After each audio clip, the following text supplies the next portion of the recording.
Hello, friends. Hello, hello, hello. Hello, hello, hello. Hello. And yes, thank you so much for the resub. We appreciate you so much, Quinn. Y'all, it is great to see you. I'm Steph, and that is Brad. We are Steel City MTG. We play limited here on this channel. We're big believers in the idea that playing games with your booster packs is how you have the most fun when you open them, and you don't need a full box and 8 people in order to draft to do that. You just need one buddy and a handful of packs, and you can have a ton of fun. And so we try to show you how to do that here by playing some games against each other with fun, limited formats designed for 2 people. On this channel, we mostly do 1v1 sealed. Occasionally, we'll do some micro formats and stuff here and there. But today, we're doing some 1v1 sealed with Edge of Eternities, and we could not do that. Well, no, it's just like it's like I honestly think that today it's an allergy thing because like it is a completely different like itchy whatever thing anyway. But anyway, we will not be able to do any of this without our sponsors. And yeah, so friends, if you do not buy your cards on Manipool, if you're buying your cards on the internet and you haven't yet tried Manipool, we would love it if you tried them out. We think it's the best marketplace on the internet for buying and selling Magic the Gathering cards. Definitely check them out. If you like to accessorize your Magic cards, we advocate that you do that through Nerd Gear. They've got a bunch of really fun stuff. They even have deck boxes available for pre-order right now, and we'd love for you to check them out. And you can save money with our code. And then also Gerudo, y'all, we are playing games on Gerudo's website right now. So if you're looking for a community hub where you can connect with and game with fellow trading card game lovers, not even just Magic the Gathering, they support a bunch of other trading card games. We highly recommend that you check out Gerudo.com. You can make a free account today. But yeah, those companies support us, and by supporting them, you're also supporting us. So definitely check them out. But y'all, Edge of Eternities night tonight. I'm so excited. I love Back Edge of in Eternities. space. Yeah, it's true. Love this. Love Edge of Eternities. We have been playing a lot of limited this weekend. Mm-hmm. A lot of limited. So yesterday we celebrated a friend's 40th birthday. And we went and it was like a full day of drafting. And now granted, we were probably the least experienced drafters in that room to give you an idea, right? So we were playing with several former Pro Tour competitors and like also like local tournament grinders. That was who we were playing with. There were like 14 of us, I think. So we started with a Unfinity draft, which was funny. Unfinity is just wild. You can't ever be too serious about it because the format does not let you. We did an Unfinity draft, and I did mid, and Brad did relatively well, I think, if I remember correctly. We did I think I was more wins than losses for that one. Yeah. Ooh. We did Mystery Booster 2, which was so much fun. I think Brad and I both did kind of mid on that one. Yeah, I definitely did better at Infinity. Yeah, I think I did a little bit better in Mystery Booster 2, if I remember correctly. And then the last one of the night, we did a team draft, which is you draft with, you draft every other person in the draft pod is on your team. And so after you've drafted, you sit in a room together and you build your decks together, and you kind of strategize as a team, try to figure out like, now granted, you play with the cards that you drafted. You don't like share. It's not a shared pool or anything, right. But everybody on your team plays against everybody on their team. And then whoever has the most wins at the end of it all wins the event. And so my team won and Brad's team lost. Yeah. But it was Modern Horizons 3 that we did with that. And we were both prepared. Yeah. It was one of the times when I really felt like, because we've done a lot of Modern Horizons 3 here, right? Like we got a bunch of that product, still have a bunch of that product. I really do feel like what we do here, like I was going through the slideshow in my mind. I was like remembering all of the things that we learned. So me and Brian Koval really like took it home for our team. It was great. It was a good time. I did name drop there just for a minute here, but just forgive me. But yeah, no, we cleaned up. It was great.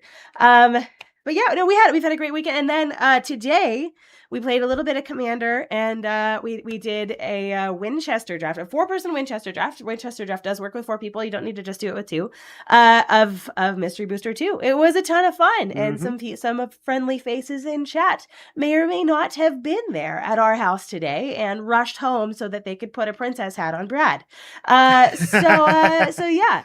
But no, we had a really great weekend, played a lot of limited this weekend, and so are very ready to dig in today. That said, Brad kicked everybody's butt tonight. He won the Commander game, and he won every single game that he played tonight in limited, and so can't be stopped.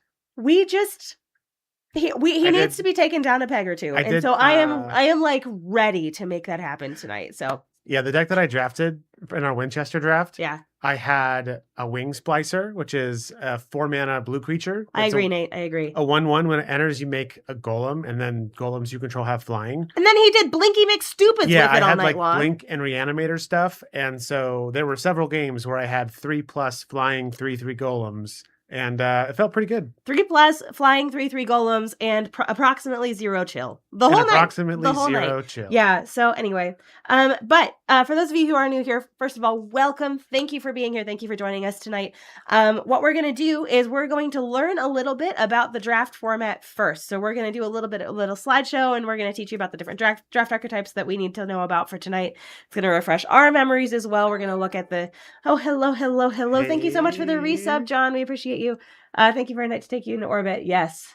Your planet is sucking this week. Our planet is also sucking this week, so we're hoping to enjoy this planet. Although I hear this planet has more dangerous worms than our planet does, but that's okay. Yeah. But yeah, we're going to learn about the draft format. We're going to do a short little slideshow. Then we're going to crack packs live on camera, build decks live on camera, and then we're going to play a best of 3 match against each other also live on camera. And so that's how tonight's going to go. And so I'm going to try to not be a stuffy, itchy mess because there's some kind of tree outside. Like I went outside to drop things off in the mailbox. I was like mostly fine. But I went outside to drop things off in the mailbox today for tomorrow because I didn't have to do it tomorrow morning. And like, I came inside and I was like itchy and my eyes were puffy. It was just a whole thing. But yes, Brad, while you go start the slideshow, I will go acquire Zari. And okay. we will make it work. So let's take us. We also got to hydrate. You want to hydrate real quick? Yes, let's hydrate. Thank you for watering your streamers. We appreciate you. Hi, Sunday Cat. Good to see you. I got to meet so many internet friends at MagicCon Vegas, and Sunday Cat was one of them. And it was by happenstance, too. It was great. All right. Slideshow time. Let's do it. Slideshow time. Yes. So, Edge of Eternities is sort of a special Magic set insofar as it is fantasy, yes, but it's also very sci-fi. So if you're familiar with the lore of Magic the Gathering, it essentially, the story takes place on a variety of planes, and there are special kinds of spellcasters called planeswalkers that can planeswalk and travel between the planes. However, there is this sort of liminal void in between all of the planes called the Blind Eternities. Now, it's not very friendly to people that aren't Eldrazi. So you don't really want to be there. That's not good for you to be there. However, there is a place called the Edge, which borders the Blind Eternities and looks a lot like what we would refer to as space. So this set, it features, there's, whole civilizations and societies built around on different planets. They've constructed these magical spacecraft that they can use to travel between planes, and they get up to some high concept sci-fi nonsense. Now, we both had quite a bit of fun with this set, despite not really vibing with the theme so much. Neither of us are really super huge on sci-fi, but the mechanics play really well, and they interact in interesting ways. The color, I feel like the colors were all pretty well balanced. So the internet did suggest that green was the strongest and red is the weakest. But that's not going to stop us from playing any colors we want, darn it. So let's walk through some of the mechanics. We'll talk about the draft archetypes, and then we'll talk about what cards we're hoping to open tonight from a financial standpoint. All right? So, yes, everybody say hi, Zari. We get to hang out with Zari this time when we're doing our rules. So, our first mechanic for this set is station. So there is a kind of artifact called a spacecraft. You can see the Eternity elevator here. Now, all spacecraft have this ability called station. And so you'll, for station is an activated ability. You can, at sorcery speed, tap an untapped creature you control and put charge counters on the artifact equal to the tapped creature's power. And then as the spacecraft accrues charge counters, it will unlock new abilities. So you can see the Eternity elevator here. It when it has 20 or more charge counters, it gets a new ability. It can tap to add X mana of any one color, where X is the number of charge counters it has. Most spacecraft in the set will have 1 or 2 thresholds that will unlock new abilities, and most of them eventually become creatures, which is cool. Our next ability is Warp. So Warp is an alternate casting cost for creatures. So when you cast a creature for its warp cost, usually, I think actually in every case, it is a discounted rate. So it's less than its normal mana cost. So when you cast a creature for its warp cost, the game creates a delayed triggered ability that at the end step will exile the creature. So this is great for triggering abilities. Like a lot of creatures with warp will have abilities when they enter, so it will let you reuse those abilities and trigger them twice, because you'll get the. Sorry, I guess I should say, with warp, when a warp triggered ability exiles a creature, you can cast that creature from exile for its normal mana cost. At another time. So it's great because of this. It's good for reusing ETBs. As well as you can warp a creature in and then immediately tap it to station a spacecraft. So it's a good way to get some extra charge counters on your spacecrafts if you want. Next, we have Void. Now, Void is an ability word that gives you extra benefits if one of two things has happened this turn. Either a permanent has left the battlefield, or you've cast a spell for its warp cost this turn. This is, I think, one of my favorite mechanics. I really like the archetype that this exists in. But it could be on triggered abilities. It could make your spells cost less. It could be replacement effects. It's kind of varied. It varies from card to card what they do. But you're looking to, if you want to play with Void, you're looking to either remove, exile your own permanents, destroy your opponent's permanents, or warp spells in to get these extra benefits. And then last, we have Lander token. So this is a new kind of artifact token for this set. There are cards that will create Lander tokens, and a Lander token is an artifact. You can pay 2 and tap and sacrifice it to search your library for a basic land and put it into play tapped. So just a way to get some extra ramp out, as well as it's a permanent leaving the battlefield when you sacrifice it, so it's good for warp. And there's a couple other synergies we'll get into as we start talking about the draft archetypes where these Lander tokens come into play. All right, so draft archetypes. First, we have white and blue, and this is a tempo archetype that is centered on casting 2 spells each turn. So you have cards in this archetype that will either help enable you casting a second spell. So like there are some cards that cost less mana if you've cast another spell this turn, so that helps you get that second spell, as well as some triggers or some additional benefits for when you do cast your second spell. So it's important if you're playing this archetype that you have plenty of card draw, because if you're trying to play a land and 2 cards a turn, you're going to quickly run out of gas if you don't have a way to keep refilling your hand. Next is blue and black, and this is an artifact-focused control strategy. So you're going to be leveraging using artifacts that let you draw cards or remove your opponent's threats to sort of stall the game out, and you're going to be looking for solid bombs that you can use to at the top end of your curve, or even some spacecraft, because there's a lot of spacecraft that have like removal or card draw stapled to them, so you can play them early and then spend the mid to late game stationing them so that they're creatures and then attacking your opponent with them when you do. Next is my favorite archetype from the set. Is in black and red. It's the Void archetype. This is kind of a mid-range strategy that is looking to leverage the Void mechanic as much as possible.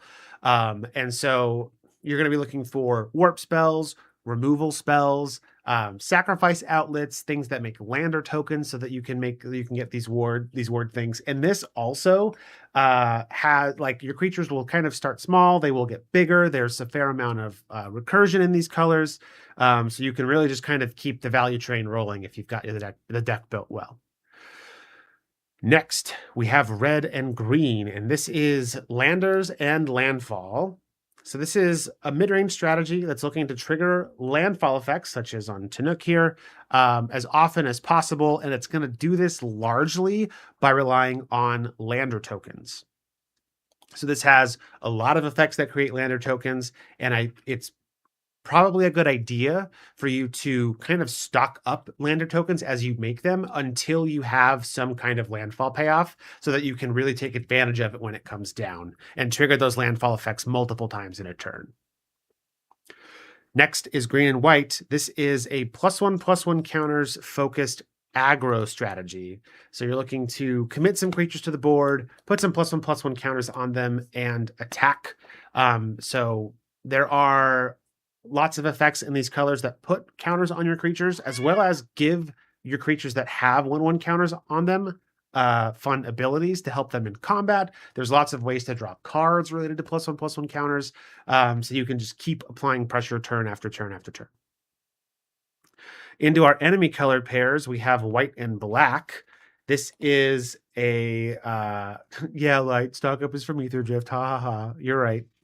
Anyway, white and black is a go wide aggro strategy. You're looking to play a lot of tiny creatures and make creature tokens and go wide. And then you can use things like Servandum to buff up your entire team. There's also a fair amount of ways to use them as sacrifice fodder. You can trigger void effects. You can get extra benefits. Like you can drain your opponent directly when your creatures die.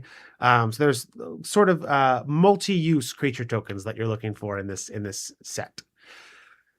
Next, we have blue and red. We are back on artifacts, but instead of control like blue and black, this is an aggro strategy. So this is looking for effects that buff up your creatures and damage your opponents when you play artifacts. So that can be playing artifacts or spacecraft, making lander tokens.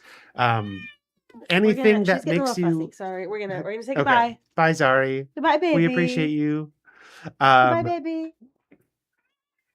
So you're looking for ways to make artifacts and sacrifice them for value, make lander tokens, and then use something like Menon that will be a creature that gets bigger or makes your other creatures bigger as you continue playing artifacts. Very cool, very fun. We like oh man, I forget the name of that artifact. There's one that it's like ice themed and it taps creatures and draws you cards. It's really good. Anyway, next we have green and black doing graveyard stuff. Hooray! Surprise! This is a mid-range strategy that leverages the graveyard. So you're looking for self-mill effects, recursion effects. It has strong creatures. It has effective removal spells. Just looking to kind of keep a steady stream of card advantage and interaction and creatures until your opponent just folds to your inexorable value engine. You just wanted to say inexorable. I do like saying inexorable. Yes, Cryogen Relic. Thank you, John. I appreciate that. I was like, I couldn't think of it, but it was everywhere in this limited format. All right.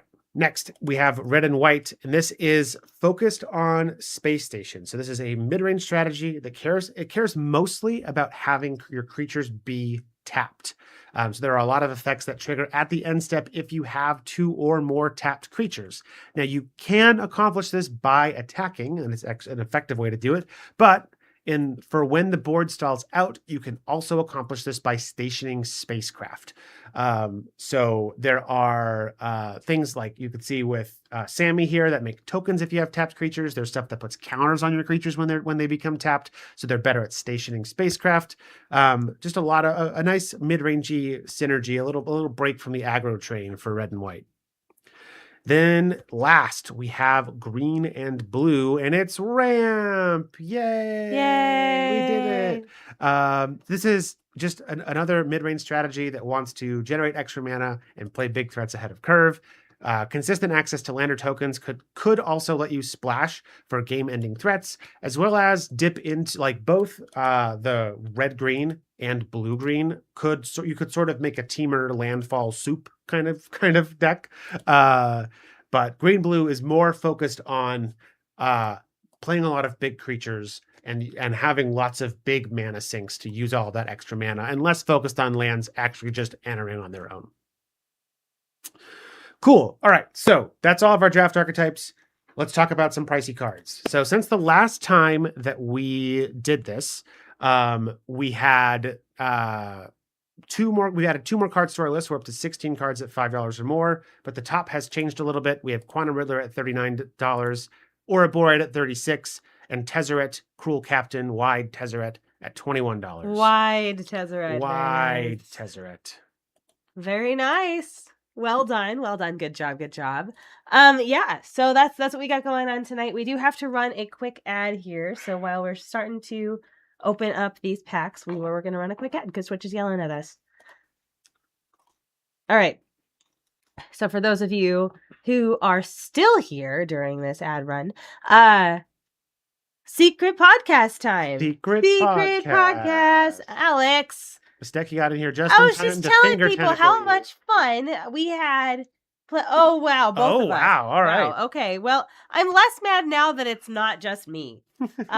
So we have to put on finger tentacles. But we were telling people how much fun we had playing games with y'all this weekend. And how lovely it was. And then, you came in here and just ruined everything by putting finger tentacles on us. Tisk, tisk. And we have the lamp. We must turn on the lamp. I will turn on the lamp once I have appropriately fingered my tentacles. That's not what you want to say. Nope, you do not. Nope. Wrong. That is not what you're doing. That was nope. Yep. That is. We're gonna just move on from that. Yep. Hey, how was everybody's weekend? I hope it was really good. Yep. You got someone there. All right. Here we go. All right. Finger tentacles acquired. Light, please do not. Oh my god. Oh my gosh. Oh my god. Thank you, Brad. Yep. I finished saying those words and I was like, that was wrong. And Brad is not the one that is hopped up on allergy medication right now. Woo! It is me. And so this is what you're experiencing over there is all natural. Yep. Okay. All right, friends. But we're gonna crack these packs here, and I will. We'll take us to the place in the thing which tells us that we're gonna be cracking packs, and then also where you can zoom in a little bit. Yeah. Yes. Sorry, I have to. There we go. All right. Are you having trouble? I was in the wrong OBS scene selection. Oh well, are you? It's okay. I think this is your first time doing this, so like, yep. everybody's forgiven. All right, we're gonna crack some packs here, friends. Let's do it. Thank you for giving us finger tentacles while we're trying to be dexterous and open packs. And we do need some emotional support from Fleem. I agree with you. Yes. Here he is. We've turned on the lamp. We will see. What happens with that? Mental modulation. Hulk Harbor. I love 1-drop 1/1s with Death Touch. I love them. I love them. Yeah, there's also like, there's like a 1 or 2 mana 4/1 with like Defender or something. Yeah. Yeah, that card is nuts. We have Perigi Beckoner. I use this card a lot in my red-black warp decks. Oh yeah, okay. I gotta do a little catching up. Command Bridge. Virulent Slicer. Pangolin. This is the card that gives poison counters. I think it's the only one in the entire format that gives poison counters. Yeah, they have the one-off poison counter card, the one-off Eldrazi, and the one-off Sliver card. Yeah, What is happening in They bait and switched us. That's what happened. Fleem work makes the dream work. You know, I agree with you. I agree with you wholeheartedly. Among Us. Did I show you all? Okay, hold on. Really quickly. I showed people on the Tuesday night stream of this past week. But I did not show this stream. We acquired some themed Fleems in Vegas. Look at these. Look how perfect they are.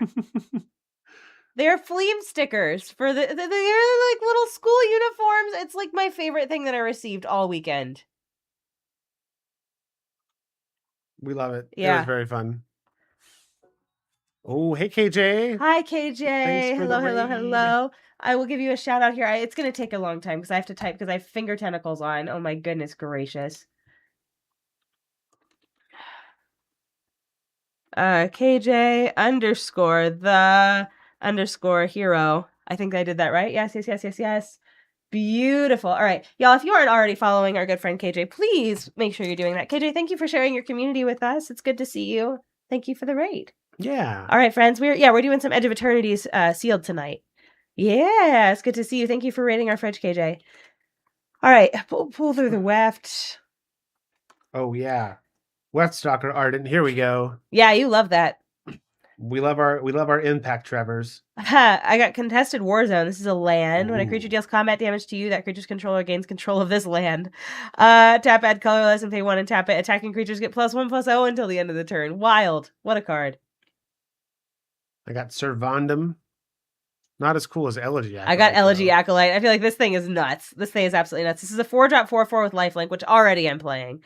But it says whenever one or more creatures you control deal combat damage to a player, you draw a card and lose a life. Heck yeah, card draw. We love it. And at the beginning of your end step, if a non-land permanent left the battlefield this turn or a spell was warped this turn, make a robot. It's card advantage, it's like board presence, all in one. Yep. And it's an efficient body. It's a 4-drop 4/4 lifelinker. We love it. And I also have Pinnacle Killship as my foil here. Bad at Gender, hello! Thank you so much for following. Nice to meet you. I'm Stephanie, and that is Brad. We don't usually look like this, but yeah, we're playing some sealed tonight, so we're opening some boosties. Great to see you. Let's see here. Not entirely sure, but Slivers and Eldrazi and Reality Fracture. Maybe. Could be. All right, and the swamp. See, these borderless lands They're fun, yeah. Great, yeah. All right. You ready for pack 2? Ready for pack 2. So you had Servandum. Yeah, the rare Servandum. This was another set where they had like multiple versions of a few characters got multiple cards. Yeah. It was like Sammy, Chinook, Servandum, Halia. Yeah. And I thought there was one more. Hi, Arpeggio. Yeah. I'm not sure which ones, but yeah. Exosuit Savior, Beamsaw Prospector, Lost in Space. Missed opportunity to put Fibblethip on a card, y'all. Why did we not get Fibblethip on Lost in Space? Come on. The Many Misadventures of Fibblethip. Yes. And then the insect Intrepid Tenderfoot. Yeah. This pangolin is cool. Mm-hmm. I really like the pangolin. Yes. You cry, Everton. Very nice. Wormwall Sweeper. A Territorial Bruntar. Diplomatic relations. This does not look like a card that depicts diplomatic relations. I don't know very much, if anything, about the story, but this tells me a little bit about it. Yeah. Uh-huh. Was that the card that got errated? No, I don't think so. Yeah, no, there was a different one. Servandum the not rare. Specimen Frighter. Tannock the not rare. This one's really good. I like this one a lot. Landfall for 1 damage to each opponent. And if it's second time, it's draw a card. Ooh, Tannock the Mythic! Wow. Other creatures you control have haste, and artifact and red creatures cards in your graveyard have warp 3. That's nuts. That's absolutely nuts. I have a Lightstall Inquisitor. You do. Good for picking apart your opponent's hand. Yeah, so that you can play both your rares. That's cool. I have a foil Blade of the Swarm here. An Ilvoy Infiltrator. I have 2 Tan the Mans. Yeah, I'm excited about that. Give me just 1 second here. Some Tan Mans. Yeah, I'm trying to remember. I thought it was Diplomatic Relations, but I thought the issue with Diplomatic Relations was that you could have your opponent's creature fight another one of your opponent's creatures. And I thought that they changed it, but what does it say? I think so. I thought that was the card, but I thought when I was Diplomatic Relation. Target creature you control gets +1/+1 against vigilance and a turn it deals damage equal to its power to target creature an opponent controls. That seems right. Yeah, I wonder if did they just do different print runs? I don't know, maybe. And the original printing? Oh, okay.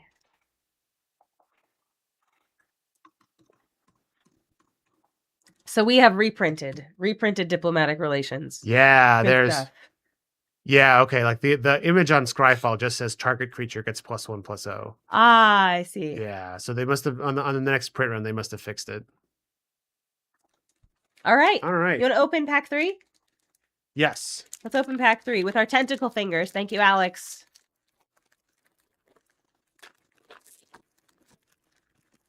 All right.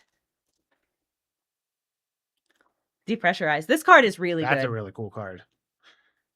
I like this card a lot. Virus Beetle. Discard a card, Steph. I don't want to discard a card. I don't Too have bad. cards to discard right now. Night Luminary. Another diplomatic relations?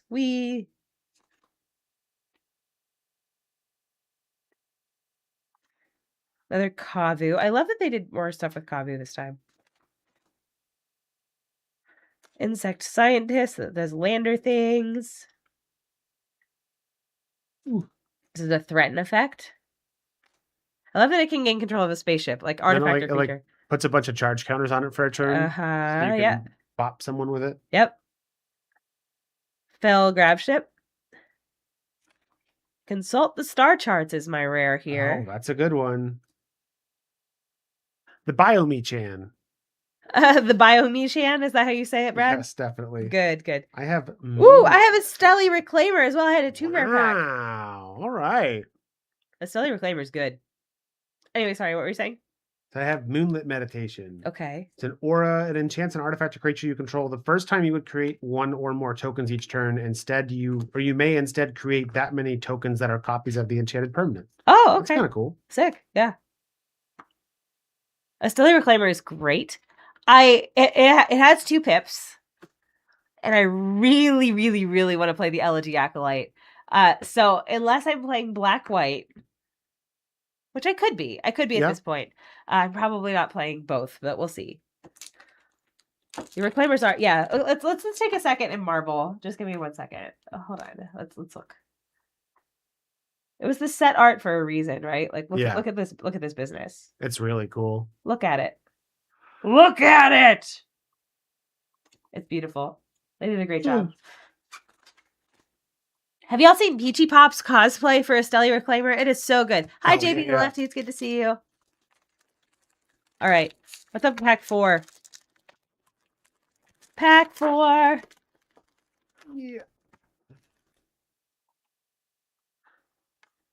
All right. Some comments. Banishing Light. I love me a Banishing Light. I love me a Banishing Light Limited. I do.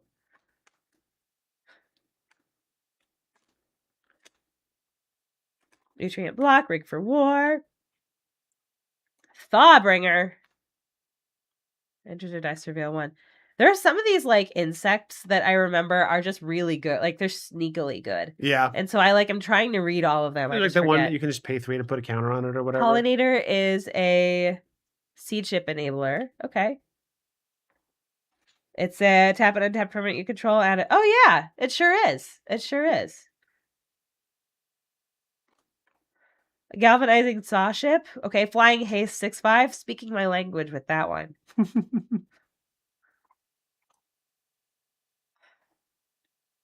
Larval Scoutlander. Oh, yeah. Alfariel. That's the other one that got multiple cards. Requiem Monolith. Until end of turn, target creature gains. Whenever this creature is dealt damage, draw that many cards and lose that much life. That creature's controller may have this artifact deal 1 damage to it. Activate only as a sorcery. That's a cool card. That's a cool card. I like it. I like it a lot. Exosuit Savior.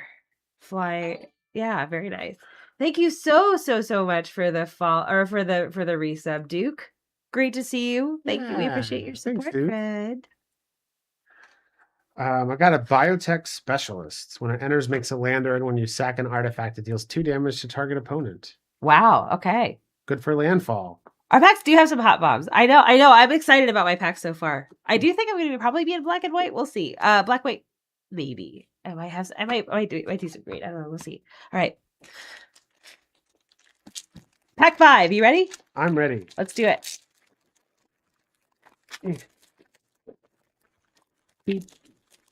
Finger tentacles right before we open our first pack was diabolical, Basteki. Diabolical.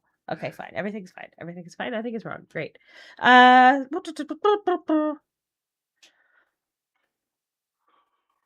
Okay, so even if he wasn't here, you would have done it. Thanks. That's good to know. Good to know. Wow, our friends are really mean. I don't like that. That's so not nice. Oh, it's a worm.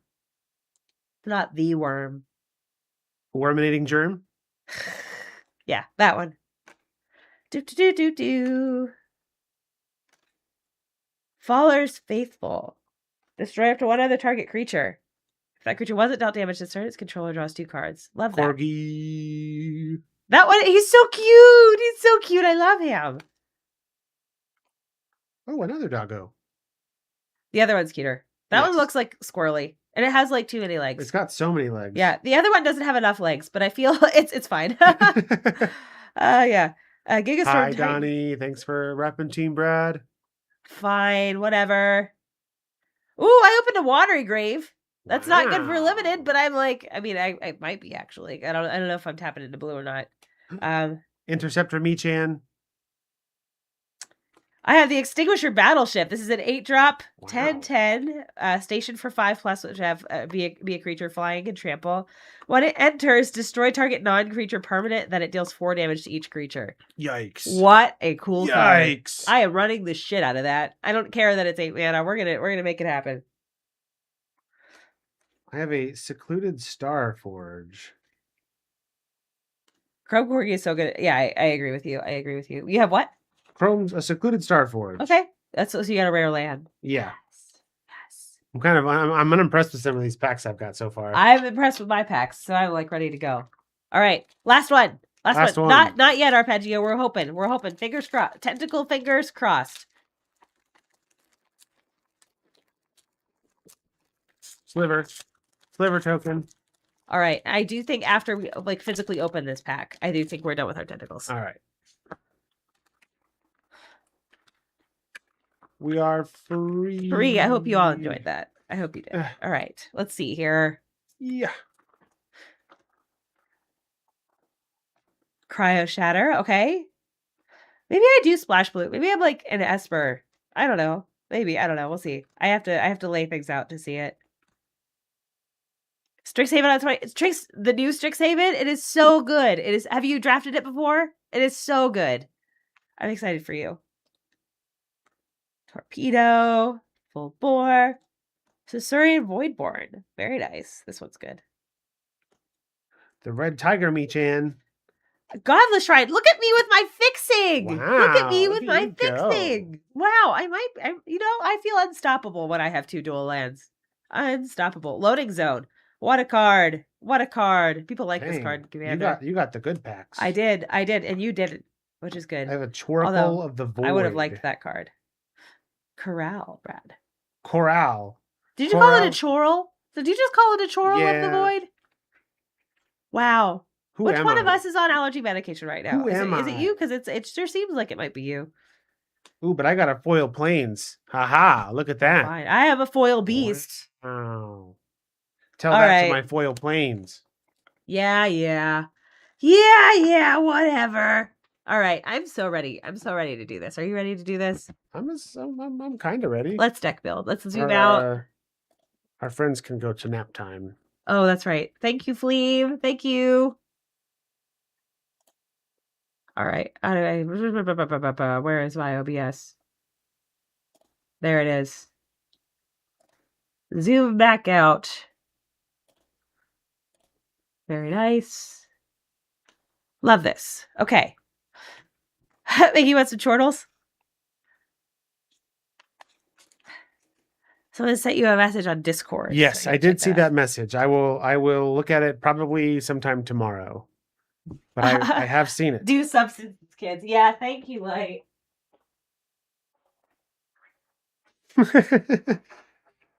Yeah, so I'm not really sure where I'm going with this right now. I saw some synergies for several of the archetypes, but I don't recall seeing like a ton of like super solid enablers for any of this. So I'm interested to see as I get my packs open. Yeah. What it all looks like.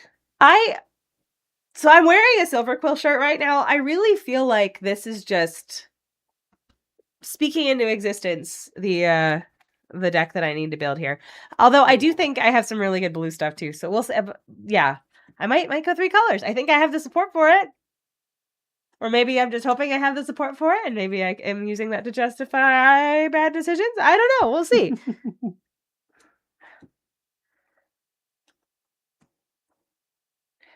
I do have a couple big monsters. So I maybe do have a can couple just I have a couple really good spacecraft play that big I'm like, monster deck. huh? So maybe I just play big monster deck. Okay, I'm not mad about that. Oh yeah, I have this red green rare. So y'all, we told you about our weekend. You're gonna need to see some good fundamentals magic. Yeah, me too. Silver Quill Flame sticker should be out if you go Silver Quill. You know what? I agree. Here we go. That's tonight's emotional support flame. Maybe. I don't know. We'll see. Oh yeah, we have our friends. Our friends are back. Our friends are back. Here we go. We love that. Hi, Flame. Thank you for hanging out with me.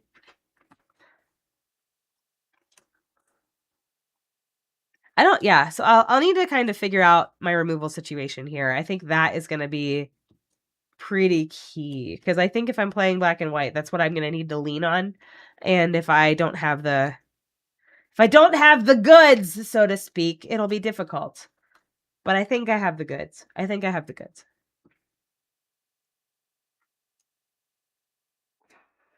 Orzhov is so good. Yeah, I agree. Y'all, on Tuesday of this week, we were streaming again. We were considering doing so we got some so one of the things we did this weekend at the birthday party we went to on Saturday, we did a White Elephant gift exchange, and I got a bunch of Thunder Junction booster packs in that. And so I was like, you know what? I haven't played that literally since it came out. So maybe we'll do Thunder Junction. We'll do some Yeehaw Cowboy magic on Tuesday. Yeehaw Does that Cowboy sound magic. fun? I don't even think we have a presentation for that format. Like, we literally haven't played it since it came out. I can check.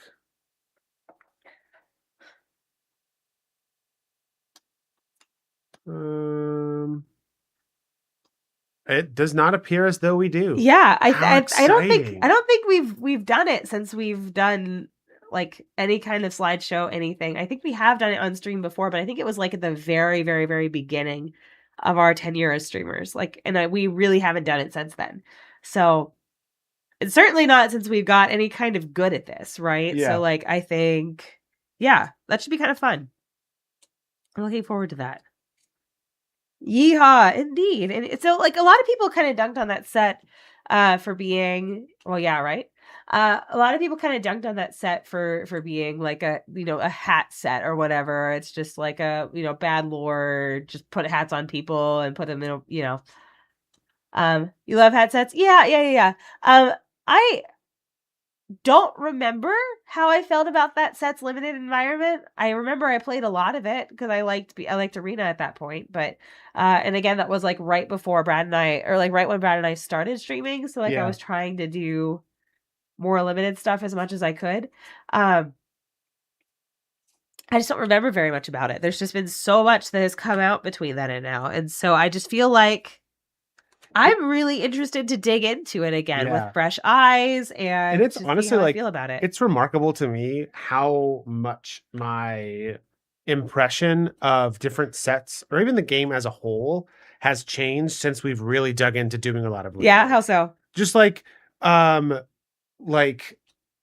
like with Murders at Karlov Manor, with Outlaws of Thunder Junction, I remember, and even I said at the beginning with Edge of Eternities, I was like if I was just using these cards to like play Commander or other like constructed formats, I probably would be pretty down on some of these sets just because I don't vibe with the setting. But like, if the limited environment is fun, like it really changes my opinion. I don't care what's on the cards. I just want I want it to make fun games for me, Which is like, and I guess like for me too, like it's a lot with Universes Beyond because like Final Fantasy and Avatar were such banger sets. They were, and then. But like, and then on the flip side of that coin is like Spider-Man and Turtles were not so great. And so like, I feel like I'm a little more willing to go on whatever adventure WotC wants to send us on, as long as it's fun to play Draft and Sealed.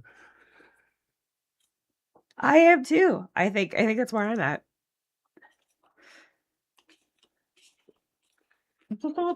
So I think I might be playing Simic Ramp Value Pile over here.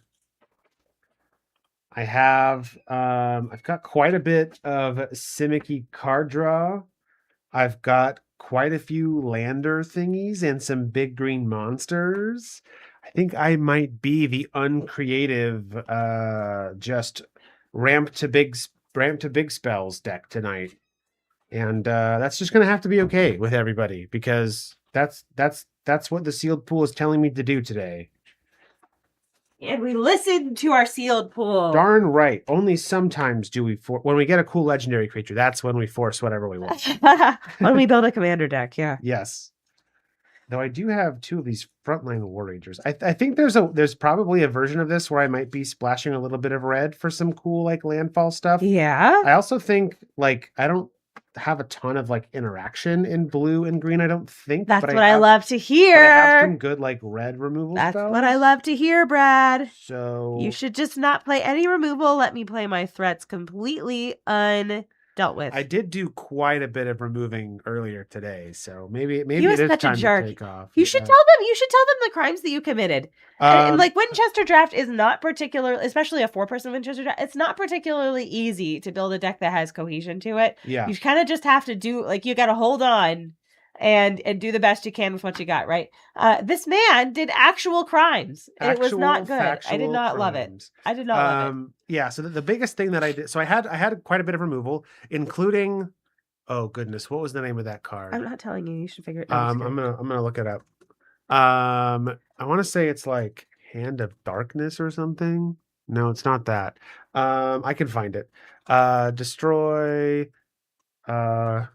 non-black. Good enough. That'll work, right?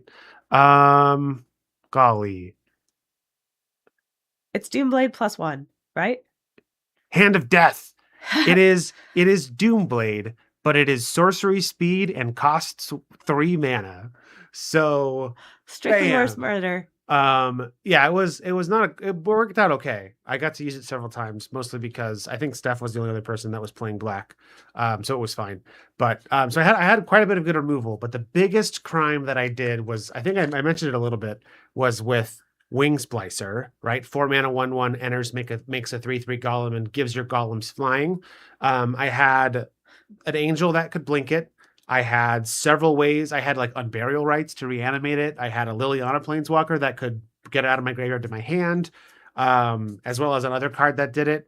And so I was just making a bunch of 3/3s, blowing up my opponent's stuff. The first game that I played against Steph, I kind of slow rolled the early game, let her play out a bunch of creatures, and then hit her with a Day of Judgment. It was so rude. It felt good. It was so rude. Good. I was the full-on bad guy. Hi, Victor Solar. It's good to see you. Yeah, Brad's talking about how he just was really rude earlier when we were playing Mystery Booster 2. It was very sad.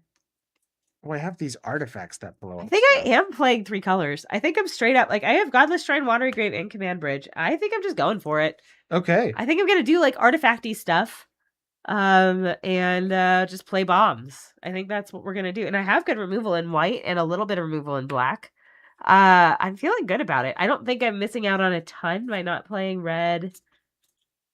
I mean, Tamuk is really good, obviously, but like that's 2 pips, and I'm probably not splashing for that. So,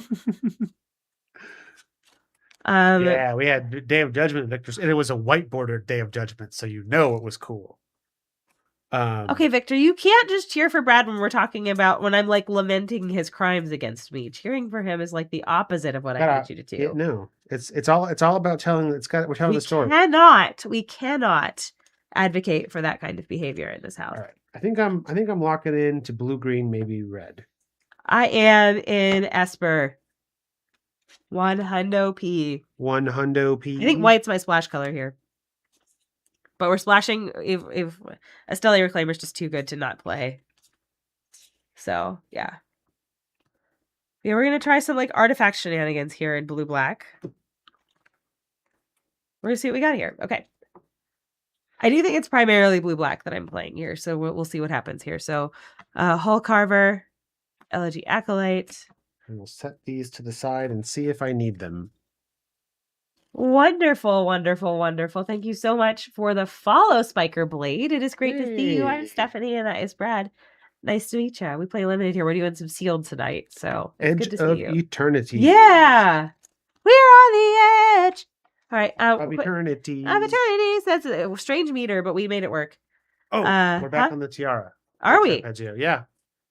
Good. Bam. It is very important for you to have the tiara on. Nailed it.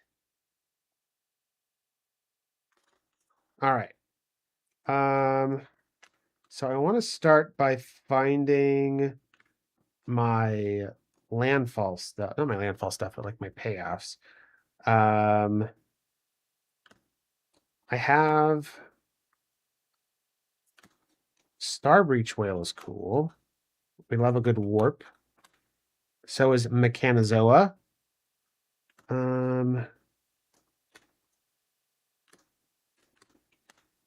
You make for me lander tokens. We have I remember the Harmonious Grove Strider being like, why isn't this a dinosaur? And Light just getting a zoom in. Its head is like right here. You're probably not going to be able to see it very well. But it is clear when you very clearly stare at its head why it is not a dinosaur. And it's very funny. So go look up that card art and zoom in on its face. Can I see it? What is it? The Harmonious Grove Strider. Oh yeah. It's this little goober. Very nice, very nice, very nice. Hi Megan. Hello, hello. All right, Servandum, and then I've got. That's a removal spell. That's a removal spell. Radiant Strike.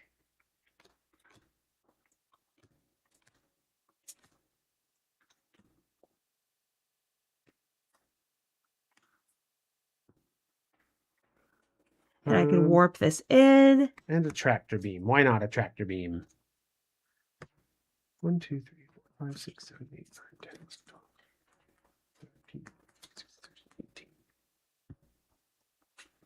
So I need 5 more cards? 1, 2, 3, 4, 5, 6, 7, 8, 9, 10, 11, 12. So yes, 5 more cards. Probably most of them creatures.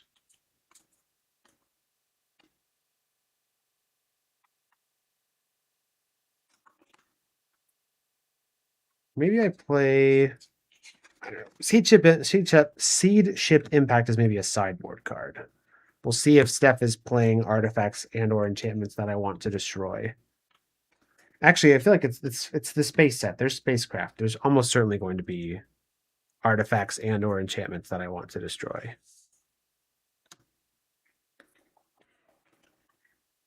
She says, or he says, as she literally just put spacecraft out onto the battlefield. It's like, yeah, no, that's reasonable. I should be smarter than that. This is cool.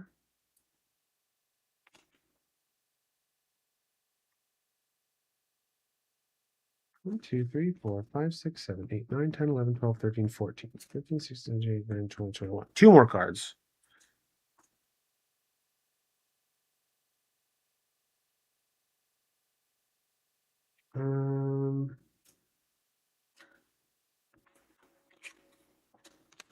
Do I need red? If I was going to play red, I might play the Biotech Specialist because that makes lander.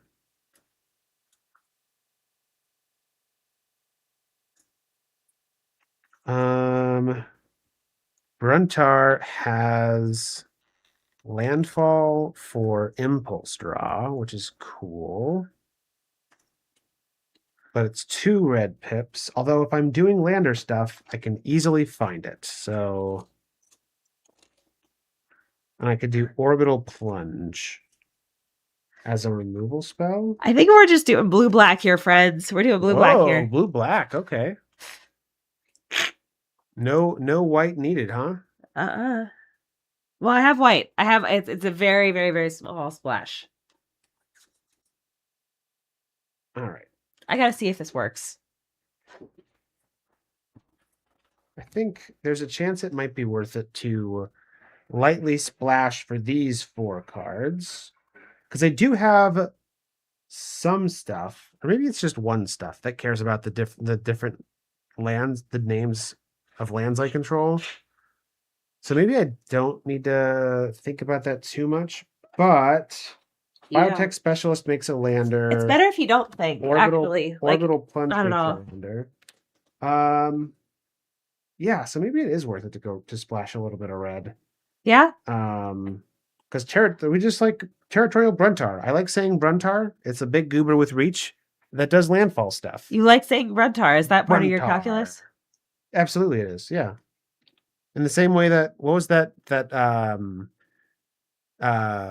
playtest card that we were laughing about yesterday? The Pinchy Mc.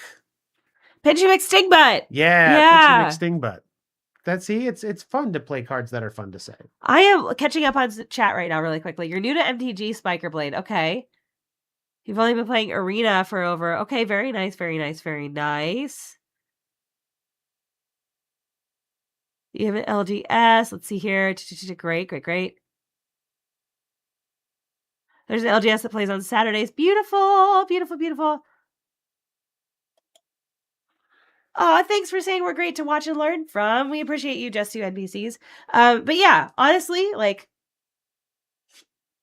people are going to try to get you to play Commander almost immediately, right? But the best product I think that you can get into Magic with and to like start to practice and get good at it with is Jumpstart. There's a couple of different Jumpstart products that you can do, but you only need 2 booster packs, and your friend needs 2 booster packs, and then you can play games against each other.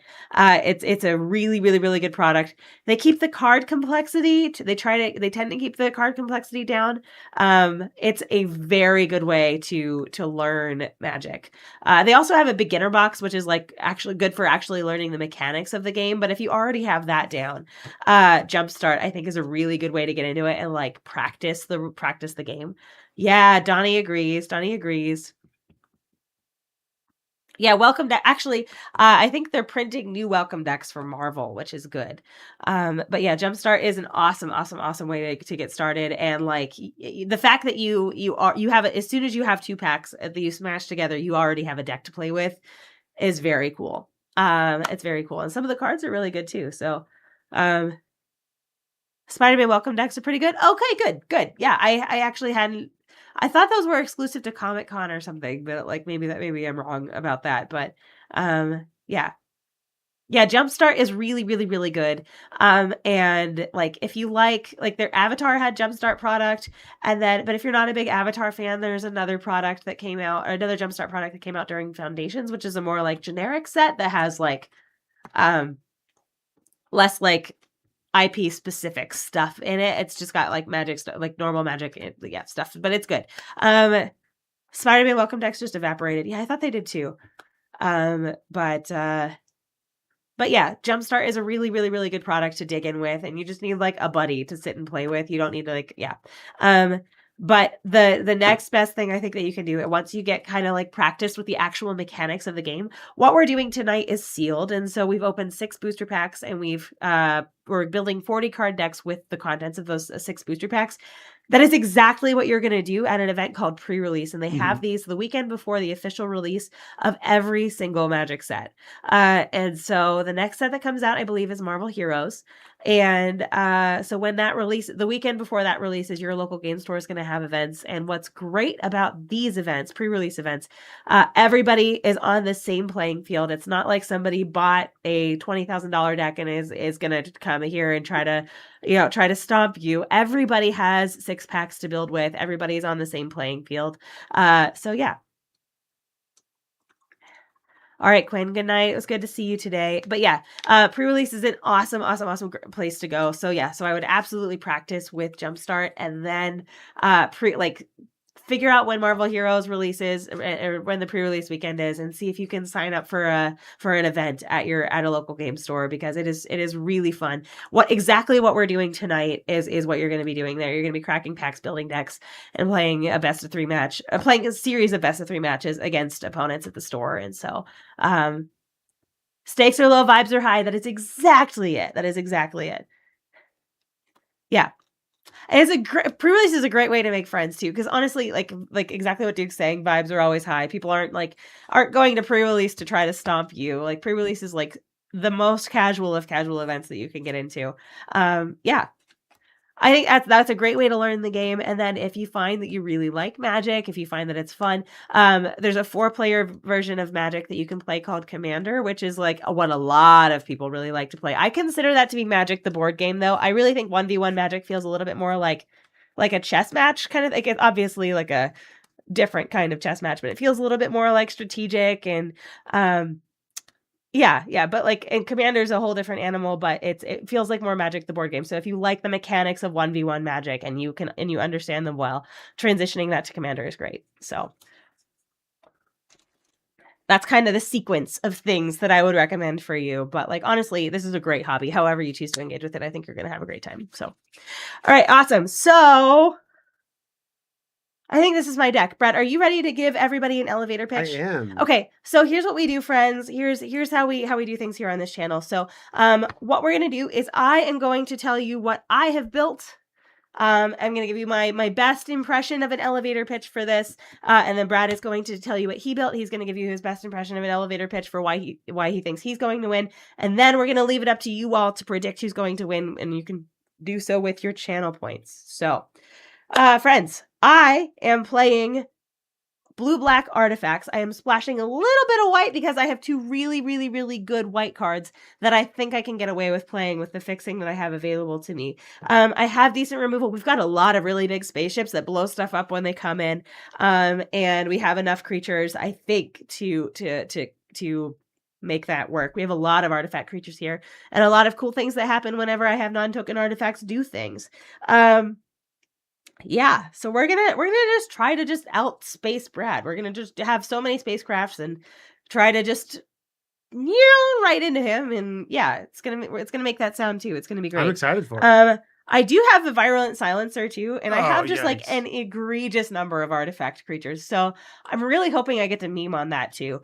But yeah, but I do have a large concentration of rares in here as well, which I'm very excited about. I've got the Esteli Reclaimer, I've got the Elegy Acolyte, and I have the where is it? I have the Extinguisher Battleship, and I also have the Requiem Monolith. Plus, I've got the fixing lands here, which is great.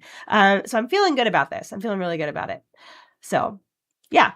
That is what we're working with tonight. All right. I am playing as you can see, I've sort of laid out my cards according to color so I can figure out my land base here. Very largely green with blue and red, doing a lot of landfall, ramp shenanigans. I've got a fair amount of card draw. I have some good removal. But I'm mostly going to be trying to ramp up to big scary monsters that I can use to unceremoniously bludgeon Steph over the head with. So Steph might have some fun, whatever artifacty going on, but I have big scary monsters, so that's got to be better, right? I mean, if you say so. Yeah. All right. So bam, prediction started. You can spend your channel points on who you think will win, and the winning team will get to split the prizes amongst themselves. Yeah, drop your channel points in there while we get shuffled up and sleeved up and shuffled up, and then we'll get into the game.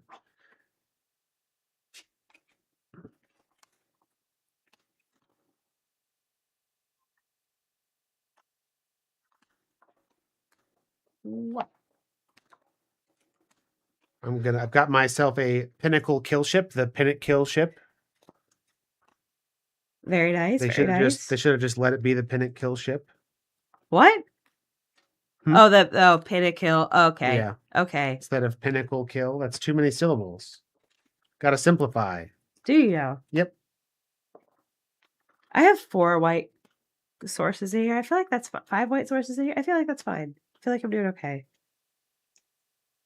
Yeah. Got yourself a command bridge? I do have a command bridge. Do you have a command bridge? I do have a command bridge. Oh, okay, fine. Whatever. Yeah.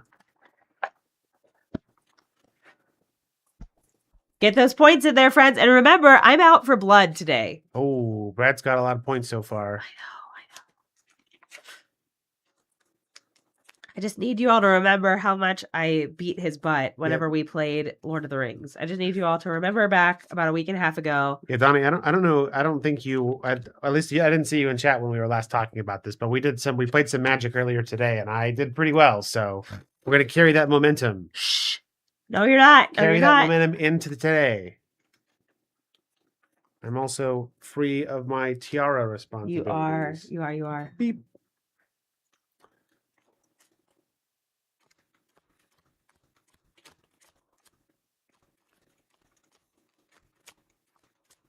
Beautiful, beautiful, beautiful.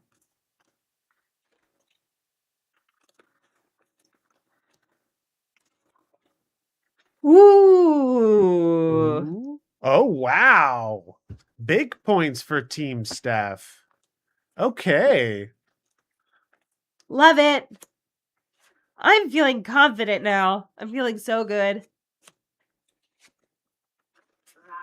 And we also need to remember how Brad like basically can't speak tonight. He keeps making all of these word fumbles. Yeah. Like he's very clearly not on his game tonight. Not on my game.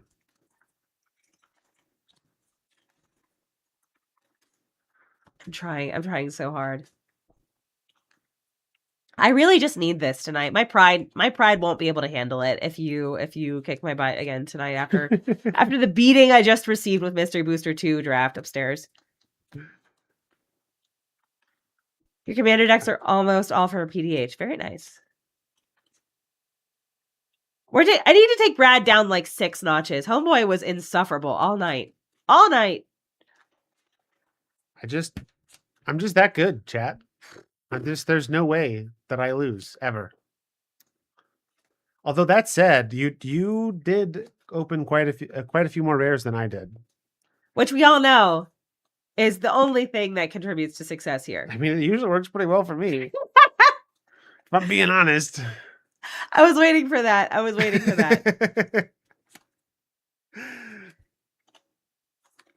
You're concerned about the performance? Okay, listen, it's allergy medicine. It's not okay.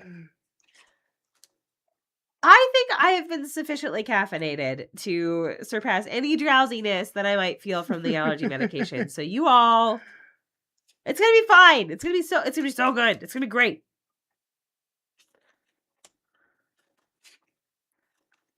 They make your brain soup. Okay, fine.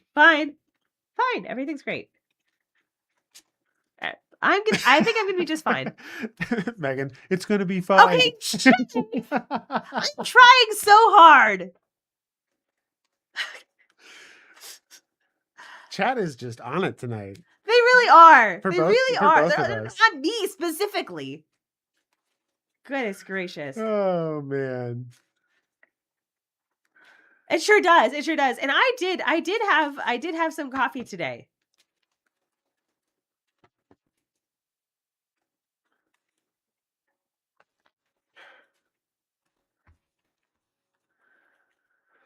Oh boy. All right, I think we're done. How did it shake out? Let's see. Yeah, it's 77% in favor of Steph. 31.5K. Love this for me. I'm so excited. All right. Look at you sneezing. Look at me sneezing. What have you done? I don't know. You've Allergies are contagious, I guess, huh? Yeah. Yeah. Okay, great. Ready to roll to see who goes first? Yes, sorry. Wow. Fuck. 8. Oh, 8 is better. I've got a 1. Okay, that does not bode well. Okay. All right, everything's fine. Everything is fine. Nothing is wrong. Wah! 7. Nature does not want me at my full power. Yeah. Okay. All right. Okay. 1. Good start. Thanks, Microblade. Thank you. Oh, wait. Hold on. Farts. Fart sounds, chat. Why are you making fart sounds over there? Because I'm distressed. Is that what happens when you are distressed? Yeah. Okay. Caffeine does nothing for you unless it's in extreme doses. Caffeine does everything for me. I don't drink a lot of it. And so, yeah, it's like... Huh? I drink arguably too much caffeine, but it does kind of work out because it means that I can have some caffeine and still be asleep in 2 hours. Ooh, Sunday Cat just redeemed finger tentacles for Brad. Oh. Feeling good about that. I really am. Yeah. Do you have a starting hand that you like? I do, yeah. It's not the best starting hand I've ever seen, but it's playable. It'll get me there, probably, hopefully. Fingers crossed.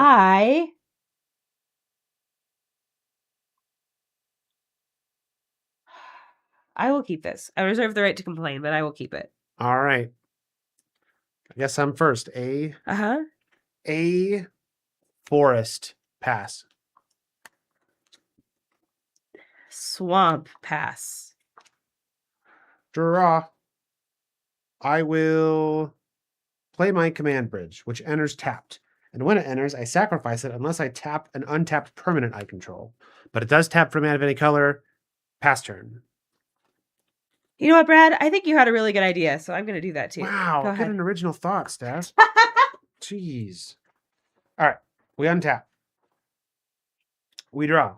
I had to remember to use my finger tentacles to untap my cards. Okay. Here's the plan, chat. I'm gonna play a mountain. Thus, I guess I had all my colors when I played the command bridge.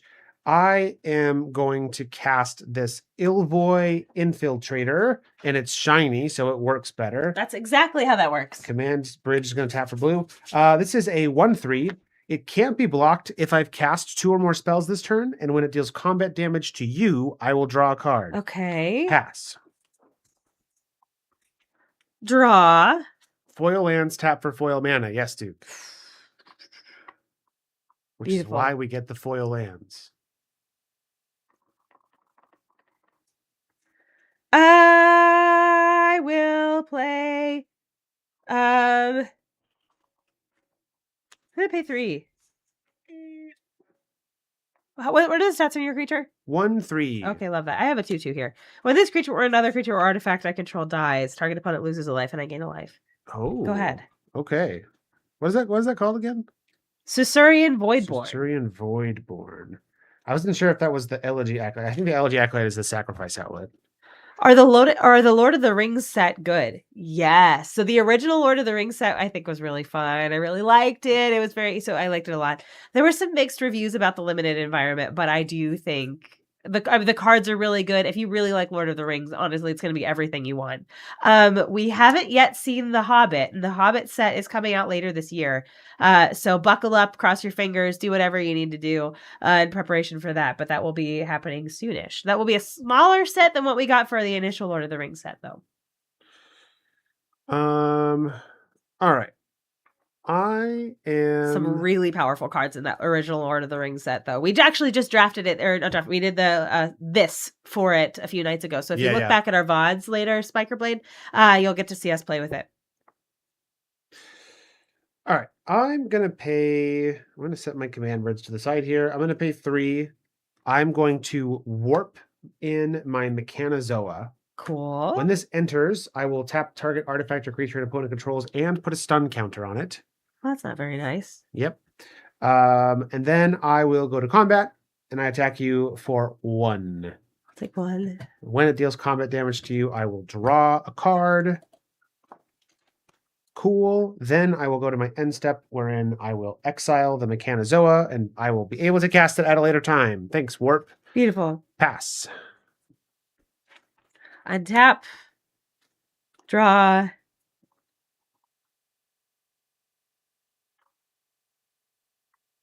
Okay, I will play a land, and then I will pay 4 for the Elegy Acolyte, the 4/4 lifelinker. Oh, yikes.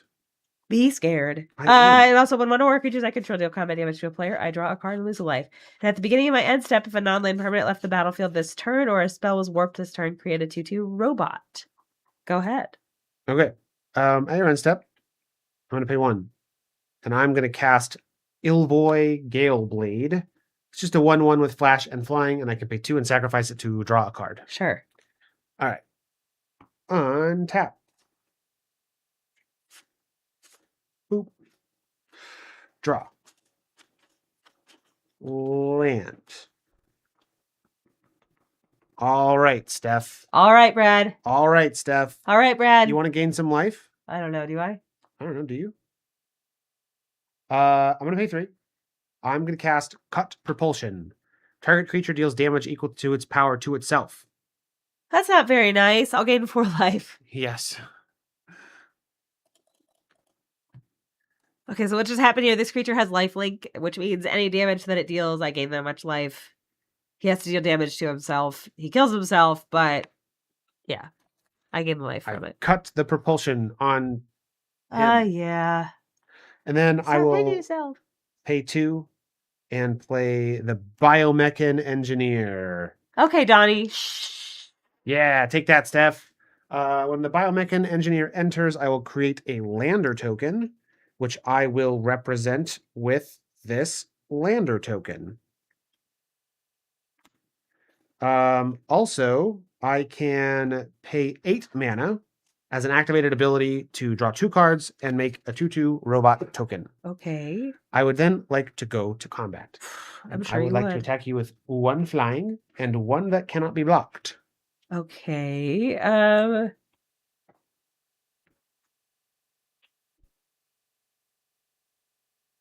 Yeah, I'll take 2. Okay. I will draw a card when my Illvoy Infiltrator deals damage to you. And then I will pass the turn. Okay. I will untap. And I will draw. I will play an island. I don't know why he's here like that. Okay, so I will pay 5. This taps for white, which is great. A Stelly Reclaimer. Oh. When this enters, return target non-creature. Never mind. Whew. Whoa. That could have been bad, chat. Everything's fine. Nothing is wrong. All my hard work could have just been undone. Well, hold on. A creature I control died, so you lose a life and I gain a life. Oh, sure. Yeah. I forgot about that. Also, see you later, Just 2 NPCs. See you later, Thanks Just for 2 stopping NPCs. by. I'll look at the thing you sent tomorrow. Reading the card And get explains back the to you. card. I know, Donnie. I know. That said, I think I want to pay 3 for the Nanoform Sentinel. This is a 3/2. When it becomes tapped, untap another target permanent. Oh. Triggers only once each turn. And you have untapped a 2/2? A 2/2. Well, that's a good one too. I would like to attack you with this 2/2. Okay. None blocks. Take 2. Sounds great. Your turn. All right. Untap. My board state is a mess because finger tentacles. I believe in you. Ooh. There we go. We got it. All right. Draw for turn. Okay. Land for turn. Okay. What are the stats on your creature? 3/2. God lord, that's big. Okay, it's cool. It's fine. Everything's great. Pay green. I'm gonna cast the Hemosymbic Might. This is a 1/1 that when it becomes tapped, another target creature I control gets +X/+X until end of turn, where X is this creature's power. A lack of the boy. Oh yeah. Oh, there we go. Yes, we do need our emotional support Fleet back. You're totally right. Here he is. Thank you so much. Everybody say hi to Fleem. Hi, Fleem. Hi, Fleem. Hello. All right. Then I will pay 1, 2, 3, 4, 5. And cast a Starbreach Whale. This is a 3/5 with flying, and when it enters, I will surveil 2. Beautiful. And friends, we do have an ad that we need to run here because Twitch is yelling at us. But if you are subscribed to our channel, you will get to listen to the secret podcast for 90 seconds. Besides, other than that, we'll see the rest of you here in 90 seconds. We'll keep those as they are. All right. Secret podcast. Secret podcast. Through the ad break. Secret podcast. Okay, sorry. Take your turn. Okay. Very cool and fun. I'm going to combat. I'm ready. Your thing doesn't have flying. No. So I'll attack you with 1 in the air. Okay. And then this 1/3 can't be blocked because I cast 2 spells this turn. So I'll take 2. Yep. And I will draw a card. Whoop. Draw a card. A card. All right. Pass turn. Okay. Untap. Drawer. Yes, Secret Squid Cast. Secret Squid Cast. We have one of those? Yeah. Oh, Alex. Okay, that's an Alex thing. Okay, great.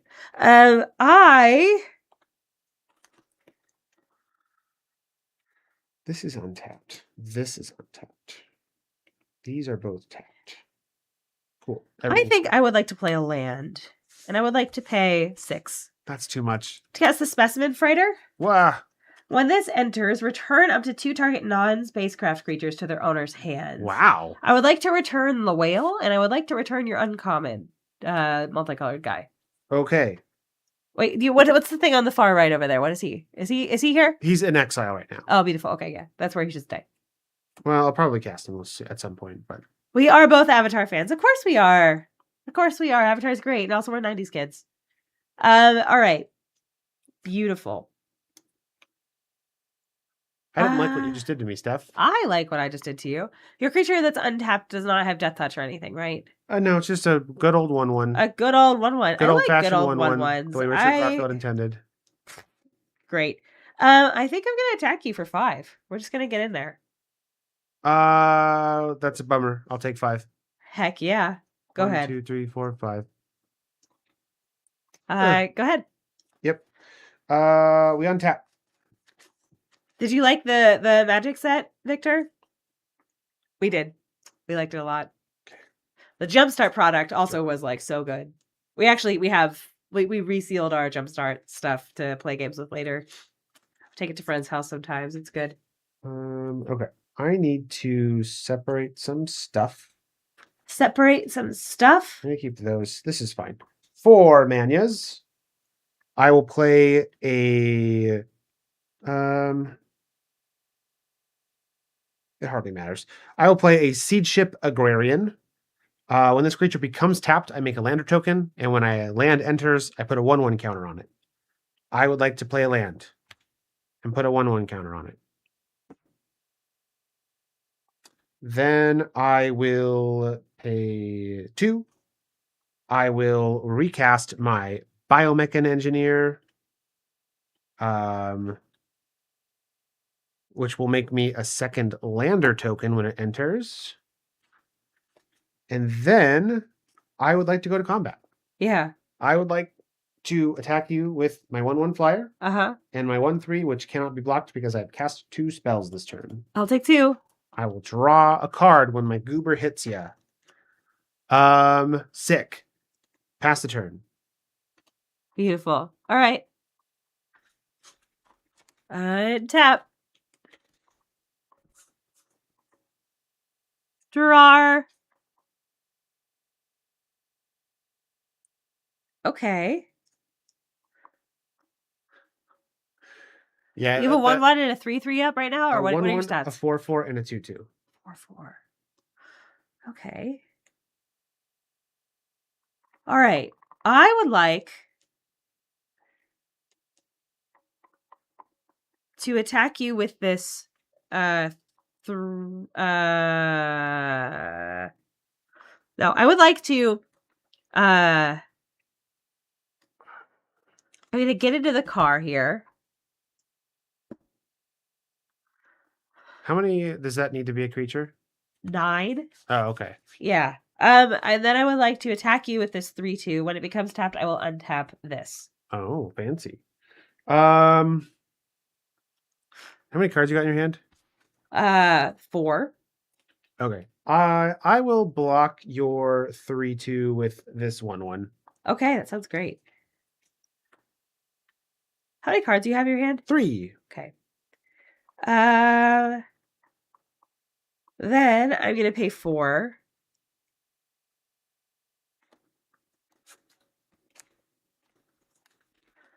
To cast the Self-Craft Mechan. Ooh. When this enters, I may sacrifice an artifact. When I do, I put a 1/1 counter on target creature and draw a card. I will put a 1/1 counter on this creature, thus making it a 4/5. Draw a card. Also, I gain a life and you lose a life. Rude. And then, how much damage do you have on the board right now? 1, 2, 6, 8. Okay, I'm gonna go ahead and pay 2 into this and level this up again. It's your turn. Okay. Wait, hold on. No, I drew a card. I'm sorry. I didn't play a land. I want to play a land. Can I play a land? Yeah. I'll do that. Go ahead. And then it's your turn. All right. I'm gonna remove my finger tentacles because I have accomplished my duty to chat. Thank you, chat. All right. There we go. Now my board state can look a little cleaner, which we love. All right. Draw for turn. Land for turn. That will put a +1/+1 counter on my seed ship Agrarian. Yes. Then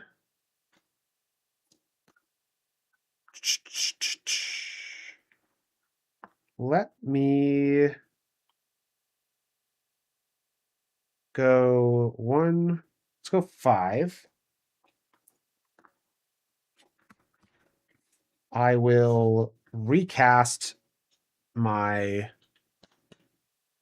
Actually, no. I'm going to go 6. Okay. I'm going to cast my Mechanozoa from Okay. Exile.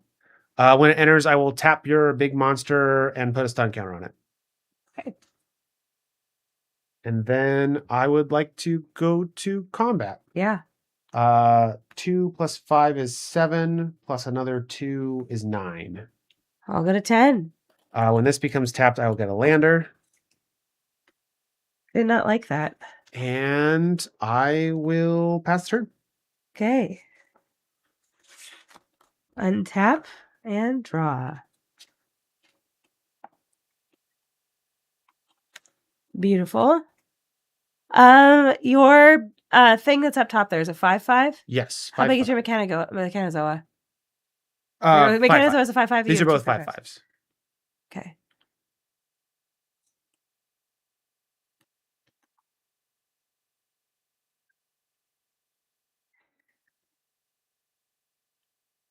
I would like to go to combat. Sure. I would like to attack you with this 2/2. Huh. This feels like a trap. But I'll block. Sounds great. This creature dies. You'll lose a life. I'll gain a life. Yep. Nope, that's not how that works. Okay. And then I would like to pay 8. Oh, no. For the Extinguisher Battleship. Yeah, my goodness. When it enters, destroy target non-creature permanent. I will destroy one of your landers. And then it's going to deal 4 damage to each creature. I'll sack the lander that you destroy. Sounds great. Or try to destroy. Good night, Spiker Blade. Oh, wait. LGS Arch Enemy is leaving, right? Yes. Okay. All right. LGS Yeah. Arch Enemy, it was good to see you. Thank you for being here. Put a counter on my Seed Ship Agrarian. But yeah, because this was dealt damage, 4 damage is enough to kill it. Uh-huh. So that kills all of my creatures except my Agrarian. Yes. And this stays alive because it has 5 toughness. Yeah. Okay. I thought that was pretty good. That was pretty good. I'm going to pass the turn to you. And this becomes a creature with 5. Oh, so you can like do that next turn? Probably, if I play a creature and can accrue it. Yeah. Wow. And it's a 10/10 Flampler at that point. A 10/10. Flample will never not be funny to me. Okay. Yeah. I thought you were leaving too, and I was like, oh no, but that's fine. I'm glad you're here. Please stay. Well, I guess I will play the Star Whale. Flample is the best keyword. I agree, especially when I have it and Brad doesn't. Surveil 2. 1, 2. I don't need that. Keep that on top. Okay. I'll go to combat. Yeah. I will at you with my Agrarian. For 5 or 6? For 6. It'll make a lander. Okay. And I will pass to you. Okay, untap. Draw. Okay.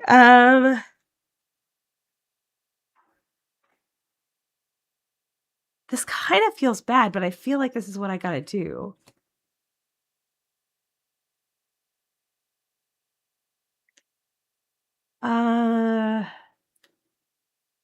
Yeah, okay. This is what I have to do. I'm gonna pay 4.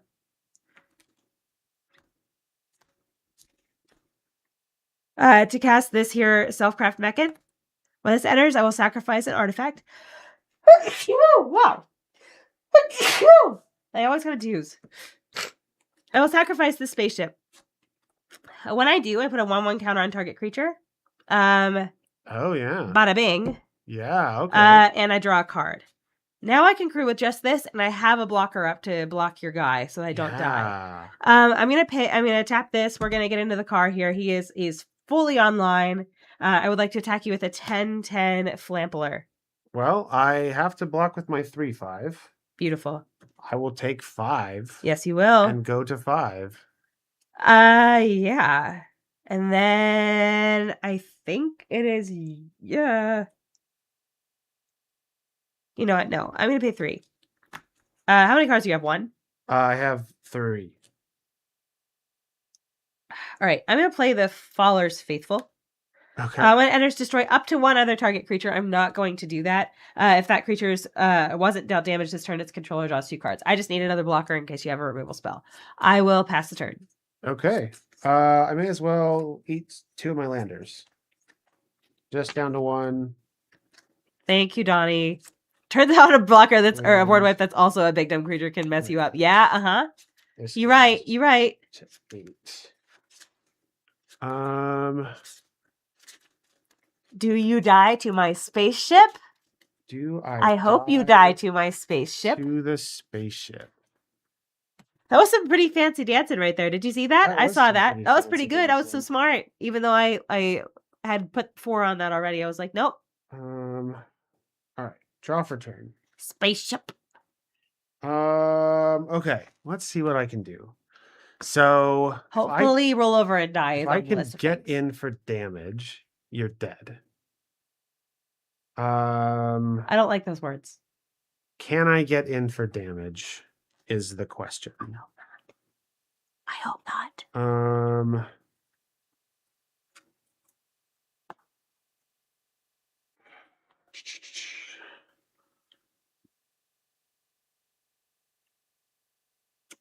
If you stare at it for a really long time, the cards will change. So I think that you're on your way to a solution here. Okay, good. Great. Yeah. I'm glad. I appreciate your... All right. I'm going to play Pinnacle Kill Ship. 1, 2, 3, 4, 5, 6, 7. Let's do this a little bit differently. 1, 2, 3, 4, 5, 6, 7. Pinnacle Kill Ship. When it enters, it deals 10 damage to up to 1 target creature. 10 damage? Yeah. Oh. I can kill your spaceship. You sure can.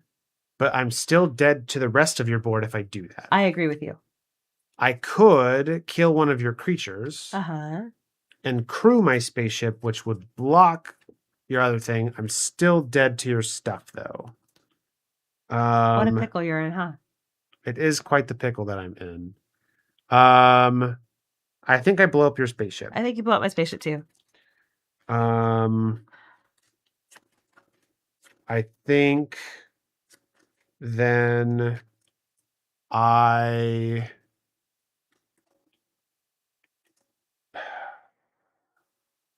Cards in hand? 2. All right. I think I play this Lashwhip Predator. A 5/7 with reach. It costs 2 less to cast because you have 3 or more creatures. Okay. Farts. And then I think I use my Seed Ship Agrarian to fully station my Pinnacle Kill Ship into a 7/7 flyer. I get a lander when it becomes tapped. And I hope that's good enough. Pass to you. Okay, so the creature that you have untapped is a 5/7? 5/7 reach, 7/7 flying. Draw. Oh, don't say that.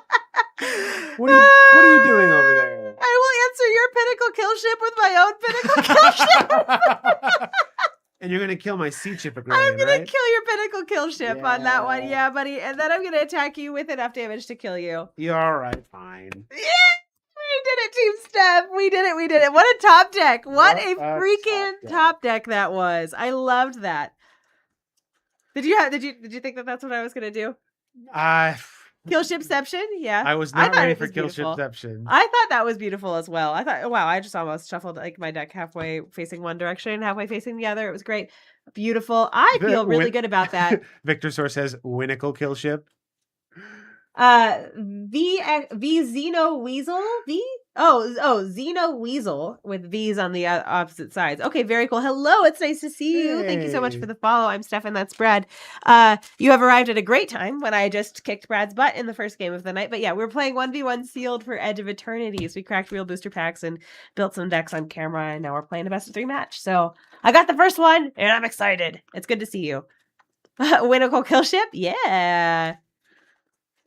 Oh man, I think, Duke, I think about that. It's the Lightning Helix every time the top deck wins the game. What is that? Is that something that happened to? It's like it's like one of the like famous Pro Tour moments where like the only way out was to top deck the Lightning Helix, and they did it. Yeah, and they did it. Otherwise, and it's very much like what we're doing here. This is like almost exactly like Pro Tour Magic. Oh yeah, for sure. This is exactly the kind of magic you would see on the Pro Tour. We're kidding. All right. I'm taking the play. Huh? You're taking the play? So I get to. I did. I kicked your butt. Also, thank you so much for watering your streamer, Spikerblade. We appreciate you. It is very important for us, especially me, because I've done a lot of talking when I was casting the spells that were winning the game. So yeah. Yeah. Okay. Whatever. You were insufferable all night. It is so my turn to be insufferable. No, I would never. I've always been a perfect gentleman, a nice guy. Sealed is a format that can get you to the Pro Tour. It's true. We love the LCQs. Yeah, I had a lot of fun at the Spotlight in Toronto. That was sealed. Oh yeah, you should tell people about that. I need to go by my house, but oh yeah. So there's the like big TO up in Canada is face-to-face games. And we have worked with them before because they do events in the Toronto area, and Toronto is like a nice 4 to 5 hour drive from us, depending on where in the city it is, or in the surrounding area it is. And so we normally go there and like we hang out and play Commander, and we shake hands and make people's weekends fun, whatever. But earlier this year in February, Wizards of the Coast gave face-to-face a spotlight event for Toronto. That was so like the Spotlight series is like a series of big conventions. They have there's a lot of stuff you can do. It's kind of like MagicCon, but not as big. But they all have like a big tournament associated with them. Normally they're highlighting the Spotlight is what the event that they're playing at that big event. And I feel like normally it's like standard. But for this Toronto event, it was sealed, which as limited aficionados at Steph and I are, that was super big for us. And we were very excited about it. And Steph actually was working with Face to Face directly. They brought her on as a private contractor to manage the creators and get a lot of cool invited guests to show up. And I was there partially to do that, but I also participated in the main event. But because of the great advertising work of Steph and the team of influencers and Face to Face, it was what, like a almost like 1,800 person event in Toronto. They had to increase the player count several times. It was the biggest limited event that North America has ever seen. It was very exciting, and we were hoping that it would get a big draw and that it would be a big event because we want to see more competitive limited. And also we want to see more big events in Canada. So there was a lot of cool stuff. So it worked out. It was very cool, very fun. Yep. I went 3-3 in the main event. Not good enough to do anything fun with, but I had a great time. And I played 6 rounds of it was Lorwyn Eclipsed. Yeah. Sealed. It was great. So you can make the Pro Tour by playing limited. So like by playing sealed. So yeah, if you get good at that pre-release we were talking about, Spikerblade, if you get good at that kind of stuff, you can take that pro. You can take it pro, and it's great. I love that you don't have to buy like a $600 deck to do it. You can just Do some drafting. yeah, and this really is something that you can get practiced at too, which is cool. A streamer told you they got some scarves in Vegas. They sell scarves in Vegas. Oh yeah, it was from MagicCon. Yeah, they had scarves for all the different colleges and stuff. Oh, this is a rough Barf. hand. This hand is rough. I'm putting it back. I don't want those cards. I'm gonna gamble. I'm gonna game up. Oh my gosh. I'm gonna gamble. I'm gonna gamble. Oh my gosh. You gonna gamble? No. This is a hard G. But she had one for Okay. Silver Quill. Yeah. I mean, they sell Silver Quill shirts. I think these are from Box Lunch, if I remember correctly. Yeah. They might be from somewhere else. I forget. But they are available for purchase They are somewhere on available the for internet. purchase somewhere on the internet. Also, hi Zerker. Thanks for stopping by. We appreciate you. Yeah. Pauper is so Pauper is so if you like playing competitive Magic and you don't want to spend a bunch of money, Pauper is a really good way to do it. You're just playing with commons and it can be really fun. Yeah. In fact, I don't know if you're local to Washington DC, but there's a big Pauper event coming to Washington DC in the next couple of months. So check that out. All right. I will keep this hand. I will put back this card to the bottom. I'm ready to go. Are you ready to go? Ready is an interesting word, but yes, let's do it. Forest. Pass. Draw. Okay, we got the swamp. That I needed. No. I will pass the turn. I was nervous. I had all islands in my starter. I was like, I don't know what's going to happen here. It's going to look a lot like the last time I play my command bridge. I have to Okay. tap a permanent to not have it explode, but I will pass. I will draw. I will play an island. I will pay 2 for the Beamsaw Prospector. This is a human artificer. When this creature dies, I make a lander, and I will pass. All right. Untap. Draw. Island. I will play a biotech specialist. Which is a 1/3 insect scientist. When it enters, I make a lander. Boop. And when I sacrifice an artifact, this creature deals 2 damage to target opponent. Beautiful. Which will be you. Spoiler alert. Okay. Pass. Untap and draw.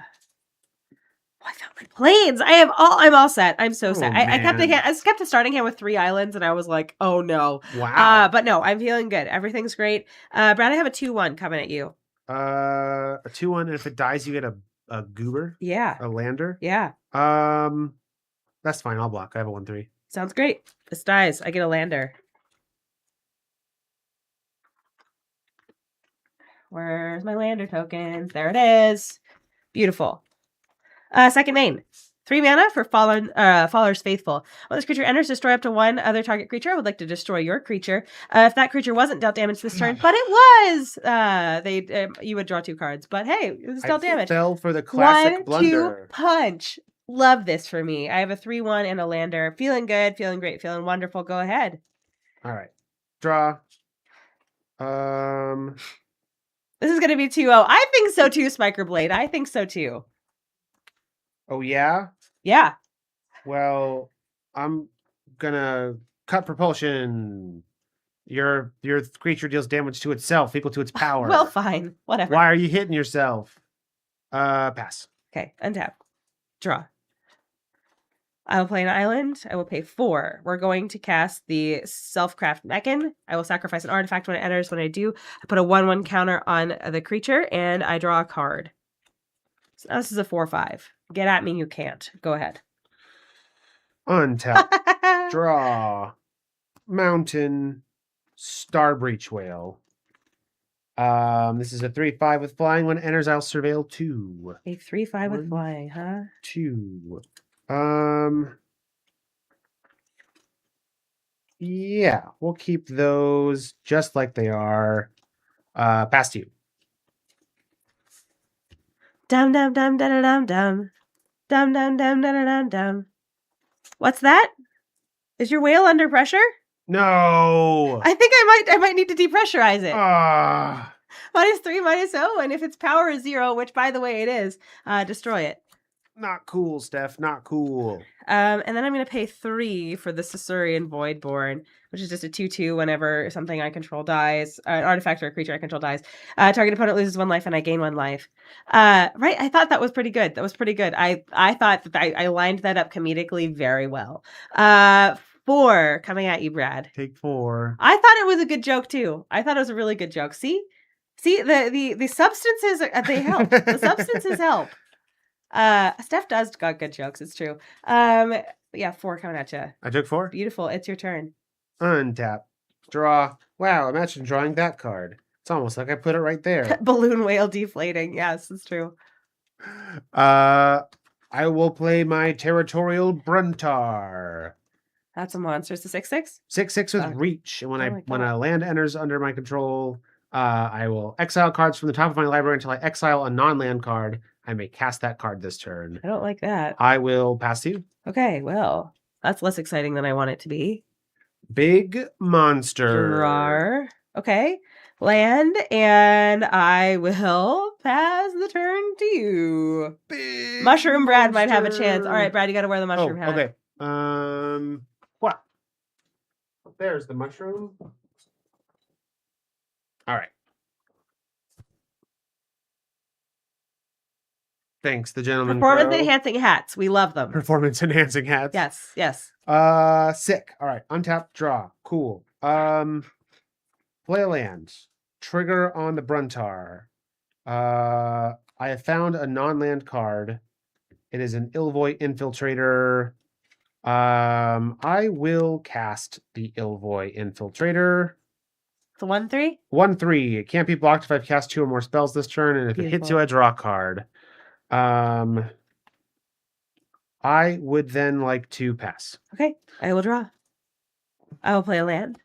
Oops, I'm sorry, I will play land. What could that be? I'm going to play the Pinnacle Kill Ship. I'm going to laser beam your guy. My Bruntar. Your Bruntar. Yeah. You have no chill, Steph. I have no chill, it's true. Exactly. I'm going to put 2 chill. in the car here. Yep. And then I'm going to attack you for 4. I will take 4. It's your turn. Untap. Draw. Oh, that's interesting. That's interesting. But it's a problem for later, Brad. I like later, Brad. 1, 2, 3, 4, 5, 6, 7. Perfect. Pinnacle Kill Ship? No, not a Pinnacle Kill Ship. But it is close. I'm going to attack you with my Ilvoy Operative. Okay, I'll take 1. I will draw a card. Very cool and fun and exciting. Cool and fun and exciting. I'm going to play a Thaumaton Torpedo. Listen.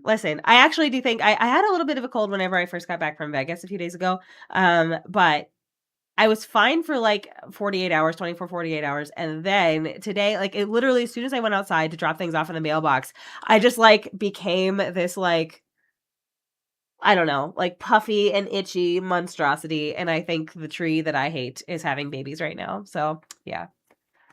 Pinnacle Kill Ship? Yeah, I like that. So the Thaumaton Torpedo, I can pay 6 mana, tap, and sacrifice it to destroy an non-land permanent. It costs 3 less to activate if I attack with a spacecraft this turn, but that's not a thing. It costs 6 to activate? Yeah. Destroy target. Non-land permanent. Oh, fuck. Pass you. Oops. Don't like that. All right.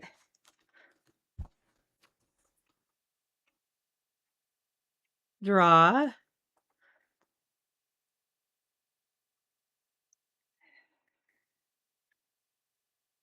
Okay.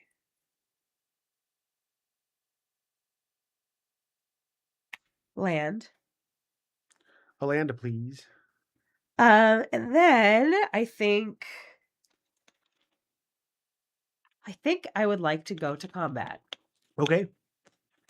You can only activate that. You can activate that whenever you want. Okay. Yep. Yeah, I would like to attack you with 6. Okay. I would like to torpedo your big monster. Okay. On the left, and then I will take 2. You'll take 2, but then you'll lose 1 and I'll gain 1. Sure. So I'll take 3. And then I would like. I don't think this is the turn for that. I think I just need to pay 1 for the Hull Carver. It's a 1/1 Death Toucher. Okay. And he's going to get in the car. Sure. It's your turn. All right. How many counters does it need to be a creature? It needs 7. Okay. So it could happen next turn. But that's just, we'll have to just roll those dice. All right. I'm going to pay 5 for Pull Through the Weft. I will return up to 2 target non-land permanent cards from my graveyard to my hand. Oh. And then I can return 2 target land cards from my graveyard to the battlefield tapped. I don't have any of those. Yeah. But I'm going to get my Bruntar. And I'm going to get Biotech Specialist. Okay. I don't like that. And then I will play the Biotech Specialist. I will get a lander. Yeah, no, I honestly like I didn't have a voice when I got back from Vegas, and I got my voice back and it was fine, but then like yeah, it was literally as soon as I walked out. So like I was a little sniffly this morning, but we slept with the window open and all that fun stuff. But like I went outside to get the mail, and I came back inside and I was an itchy, sniffly, like it was night and day. I do think today was a tree pollen day. So yeah. So you have 1-3, huh? Yep, 1/3. Okay. My turn? Are you taking the damage? I am taking the damage. Okay. This one. Yeah, I will draw a card. Land for turn. I will pass. a tap. Draw. Ooh.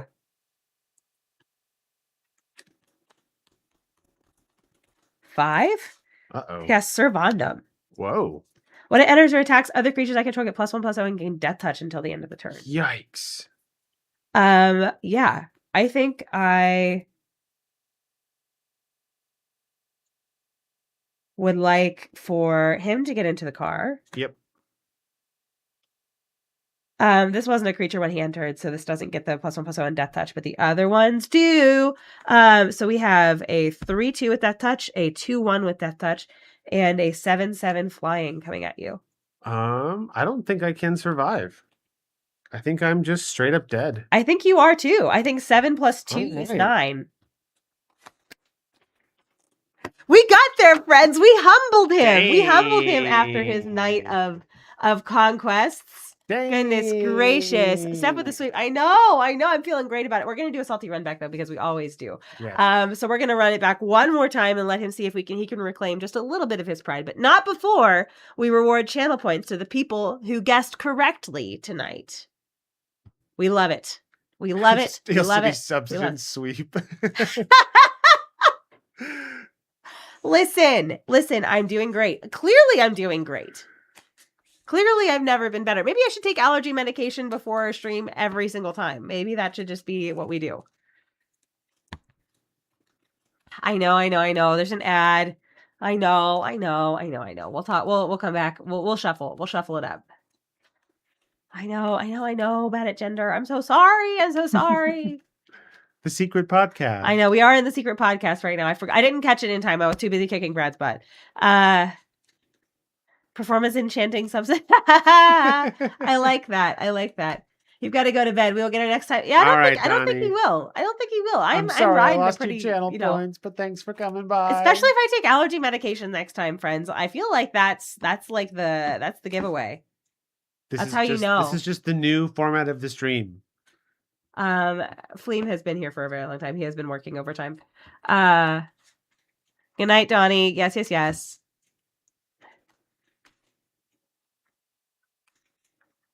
Right. 20 cups of coffee for the win. I didn't have 20 cups of coffee. I did have some espresso earlier, which felt good, but yeah. Yeah. So we're running it back. So yeah, do y'all think what do you think? Do you think Brad's gonna take it this time? You think? I just need you to not can have beat my spaceship? all the removal spells. Huh? I just need you to not have all the removal I don't spells know the again. removal spells. I just have really big spaceships that laser beam you as soon as they That come also blew up my stuff. yeah. My Turns Bruntar out, got laser it's beamed good. by Turns your out it's pretty spaceship. good. I don't know. We are back from our ad break. Hello. We are gonna play a third game tonight, even though I slept in for the first two. He needs an opportunity to reclaim his I gotta pride. try, right? Yeah, and it's before midnight on the East Coast, so he's got some time, and I think I can kick his butt again in 4 minutes. No, I'm just kidding. No, we'll play another game. I really needed this because he spent all day kicking my butt. He kicked my butt in Commander, and then he kicked everybody's butt tonight in Limited when we did Mystery Booster 2 draft tonight. And yeah. He didn't lose all night, and so I needed to humble him. And so I feel like I have done my part. Blue deck seems interesting, but when you play, your brain doesn't work right. Okay, yeah, I mean, there's a couple different ways you can play blue. It doesn't necessarily have to be like hold back for all the counter spells or whatnot. Yeah, sometimes it's just play a bunch of flying creatures or a bunch of sea monsters. So blue can do a couple of things. Or pair it with green and do ramp. Or pair it with green and do ramp, yeah. I will keep the starter. Yeah, I'm keeping mine. All right, you're up. Forest, pass.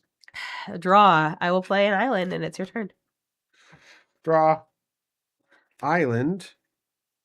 Biomechan engineer. Ooh. Make a lander token. Love it. Pass to you. Draw. I will play a plains, and I will pass the turn. All right. Untap. You like green red so far? Yeah. So you like big stompy things and big monsters and trampling over people and putting a bunch of lands on the battlefield, that kind of thing? Yeah. That's good. All right. I'm going to at you for 2, Steph. I'll take 2. And then I'll go to 18. I will pay 3 for my Ilvoy Infiltrator. Okay. Pass to you. I will draw. Million monsters and fireballs. Yeah. Listen, I vibe with that. I vibe with that hard. Warp gives it haste. No. Just enters, that's the and then thing. you exile at the next end step. Okay. 3 mana for Virulent Silencer. Ooh, don't like that. It's the Infecti guy. I Go ahead. don't like that. How big is it? It's a 2/3. Okay. Draw. Play a land. I'll be right back. I think I am going to pay 4 and play my Seed Ship Agrarian. This is the 3/3 that makes a lander when it becomes tapped and gets a +1/+1 counter when I make landfall. And I will just pass to you. When you make landfall? When I make landfall. Okay, all right. Draw. All right.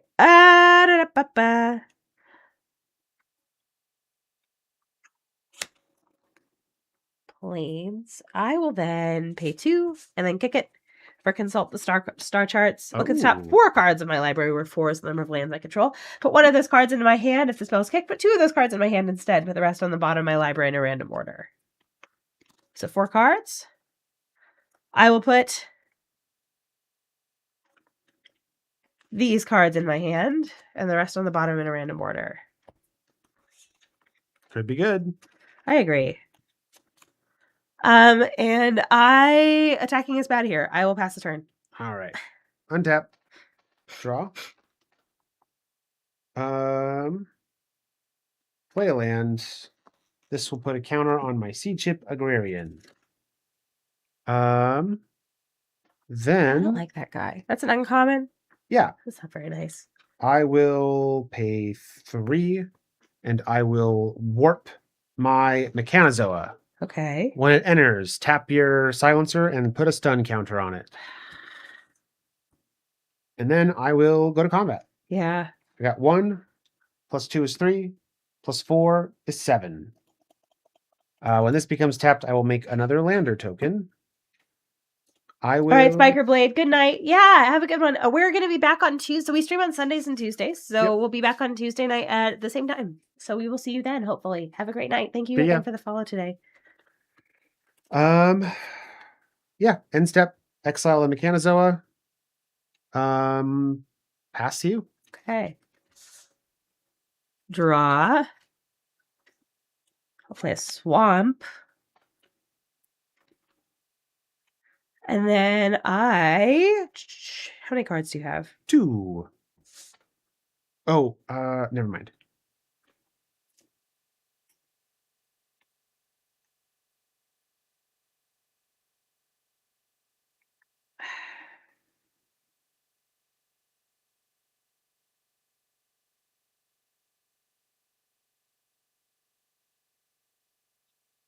You know what? I'm going to pay 5 for the Esteli Reclaimer. This is a 5/4 flyer, and it's not going to target anything in my graveyard. It's just a 5/4.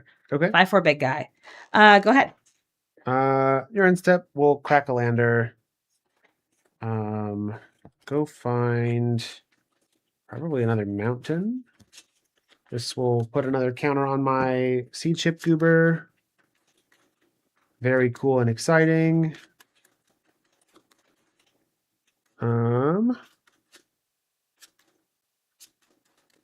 All right. Then we'll untap. Uh-huh. And draw.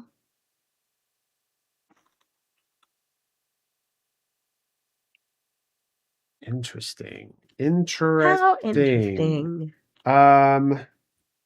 Pay 2. I will play Biotech Specialist. Yes. When it enters, I'll make a lander. When I sacrifice an artifact, it deals 2 damage to you. If I attack,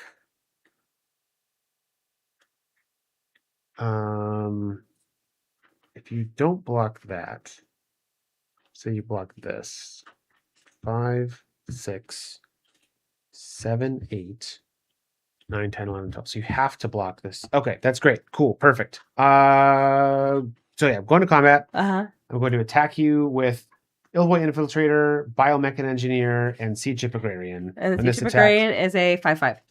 Currently a 5/5, but when a land enters, it gets a 1/1 counter. Okay. And you can crack a lander to do that. Yeah, I can crack 2 landers. You son of a gun. And I need to block that. Yeah, I'll block with my Reclaimer. I have to. All right. And it's got 5 power? Yeah. So I will, before damage, sacrifice a lander. The Specialist will deal 2 damage to you. The first 2 games, because this game's going well for you. I got my signpost, my rare, another uncommon. If you get every card that you need, then turns out the game goes well. You draw all your best cards. So I'm cracking a lander. This is going to deal 2 to you. When I do that, and then this will go to 3. All right. Yeah, I hope you all show up on Tuesday night. So Tuesday night, we have a few off cadence streams for this month that we're going to be doing, namely 2 of them. We're going to be doing, I don't know if y'all y'all remember the Judge Talk and a booster box things that we do. So Brad and I have been judges before in ages past before we decided to become content gremlins. So we know magic rules pretty well, and namely Brad really knows magic rules really well and really likes to talk about them. And so later this month, we're going to be doing a Judge Talk, and we're going to reveal the topic to you on Tuesday. And we'll give you some details about that. And we also have a Commander game scheduled that is not going to be on a Sunday or a Tuesday. It's going to be on a Wednesday of this month, and we'll give you the details about who we're playing with and what day that is going to occur. We'll give you all those details on Tuesday. So make sure you tune in that night, because I'm announcing that we have announcements, as streamers are wont to do, right? Mm-hmm. Big things coming. I know, big things coming. You have to tune in for the announcement. No, but that's what we're going to tell you. Give you the deets on Tuesday. So that's what we've got to look forward to. We've got some cool stuff coming up. All right, sorry, do your thing. Yep. So what are we cracking on Tuesday? You know what? That's a really good question. Should we decide that now? Actually, no. I think we're talking about Thunder Junction. Yes, that's right. So we're going to do Outlaws of Thunder Junction on Tuesday, because we have not done that since it came out, basically. So it's been like a year and a half since we've played that format, and We honestly didn't do. We did some OTJ on Arena, but we didn't do a lot in person. I think we actually missed that pre-release too. Like, I don't think we dug too far into that, and that was like when we were first kind of starting to do content on the internet. Like, we've only been doing this for a little over a year, and so that was like shortly before or shortly after Thunder Junction came out. So, yeah, so we're really looking forward to it. Really excited for it, and yeah, so we got a bunch of those packs this weekend, so we're gonna. We'll do that on Tuesday. Yeah. Love it. Yeah. I got to make a presentation for it. I got to make a slideshow for it, though, because we don't have one. Mm-hmm. We don't have one. Anyway, sorry. You can do your thing. I got three combat damages for you. I know. And my Stellar Reclaimer is dead. And I will draw a card. I think I'm just toast here, dude. I think I'm just super toast. Might be. I will pass to you. I will draw. Play Swamp. So I've got...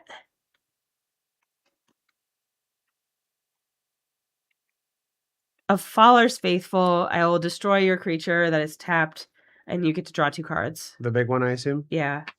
Okay. And then I will pay 2 for the Beamsaw Prospector. And then I will pass the turn. Okay. This didn't untap this turn, right? Or this does untap this turn? I think this didn't untap. I think it's supposed to be untapped. Yeah, it's supposed to be untapped. Yeah. All right. Go ahead. Draw. Okay. So I am 1 mana short from being able to do what I want to do, but that is okay.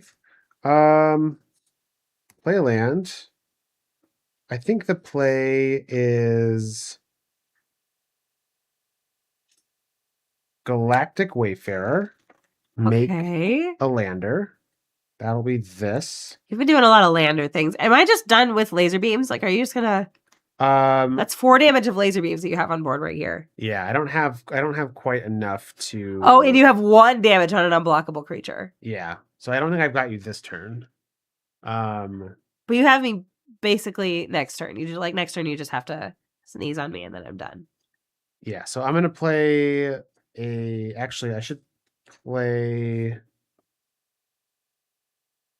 Yeah, because I'm not going to kill you with landers this turn. So I'm going to play a Sky Breach Whale or Star Breach Whale. I'll surveil 2 when it enters. 1, 2, 3, 4, 5, 6. Would that have made more sense? Attack. No, it wouldn't. Okay, so I'll surveil 2 when it enters. Sure. That can go in the graveyard. That can stay on top. So this creature can't be blocked. So I'll bonk you for 1. I'll take 1. And then we'll draw this and pass to you. I can't get rid of the thing that deals damage to me when you lander. Oh, I can though. But you have a flyer. You have a flying whale. I have a 3/5 flyer. Yeah. That's only 3. Okay. 7 mana. I've got the Pinnacle Kill Ship. We're gonna laser beam your guy that deals damage to me with landers. Okay. That's all I got. I will pass the turn. All right. I'm surviving, but only barely. Draw.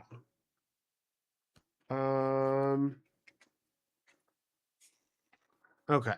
So if I 1, 2, 3, 4, 5, 6, I play that. I tap one of your goobers. If you can tap one of my goobers, I think I'm done. Because you can block these. I've got 4. Oh, I'm so angry. I'm angry, Steph. So I think what we do instead of tapping one of your goobers is we pay 6 for a Bruntar. Okay. Boop. Who is a little bit territorial. And then play a land, trigger on the Bruntar. I will flip until I reveal a non-land card. It is this creature. I may cast that card this turn. I haven't the mana for it, so it's just going to go over there. But no, I've only cast 1 spell. I will. You cost 3 less or 7, whatever. I will cast another Illvoid Infiltrator, which is my 2nd spell. So this can't be blocked. I will 3 in the air.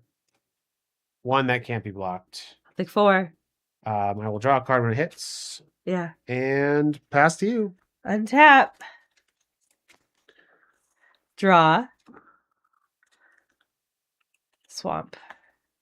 Combat. Yep. Attack you with everything. Okay. Um, 2, 3, 3, 1, 2, 1. block your 2/1 with a 1/3. Uh-huh. Your 2/3 with a 3/3.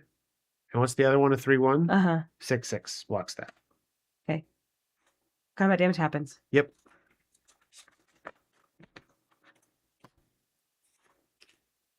Second main. Yep.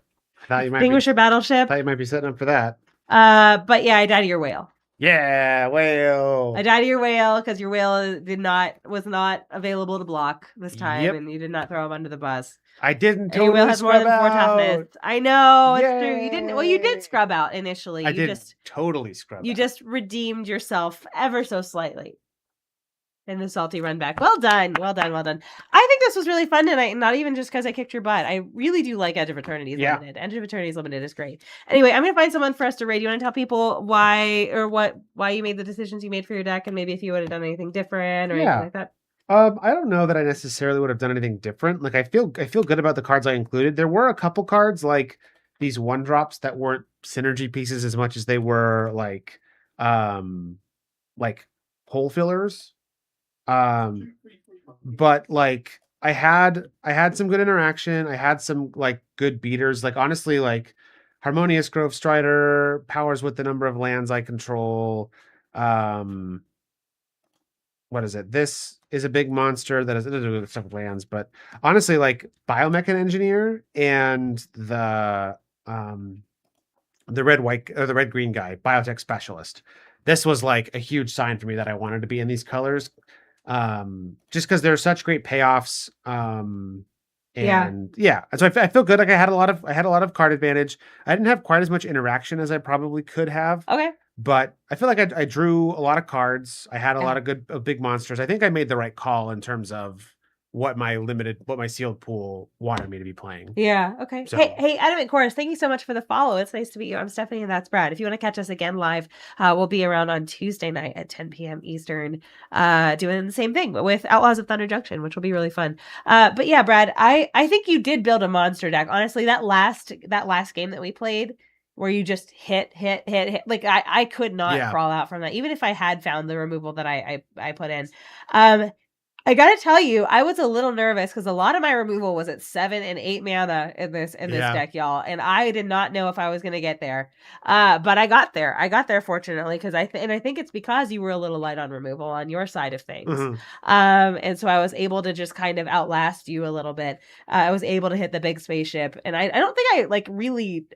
I did attack you with the spaceship, I think, eventually in one of the games, but the spaceships themselves didn't really swing. They were just kind of like space ETB, lasers. laser beam you, blow up your entire planet and ruin your life kind of thing.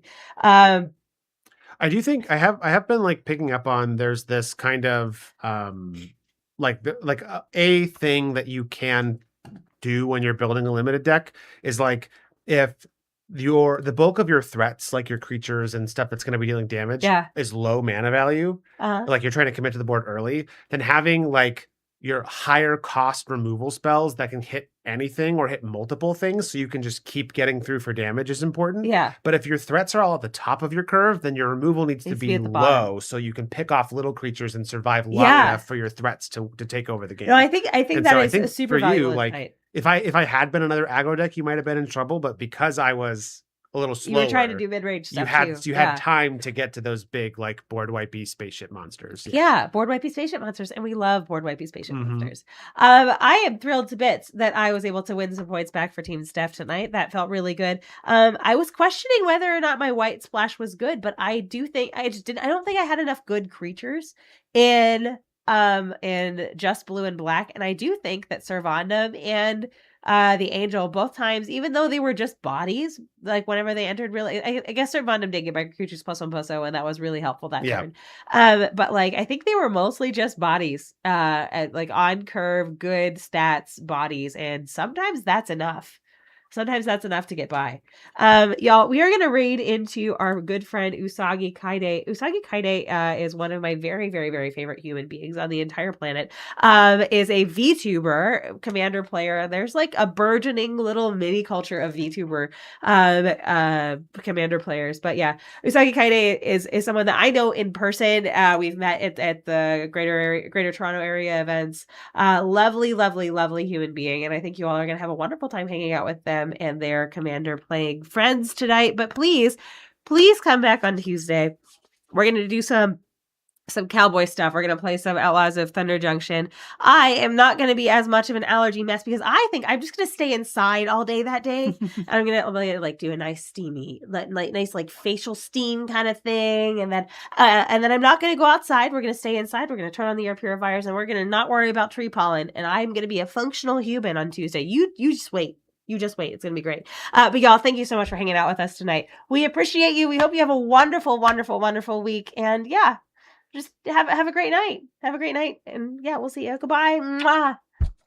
Bye, friends.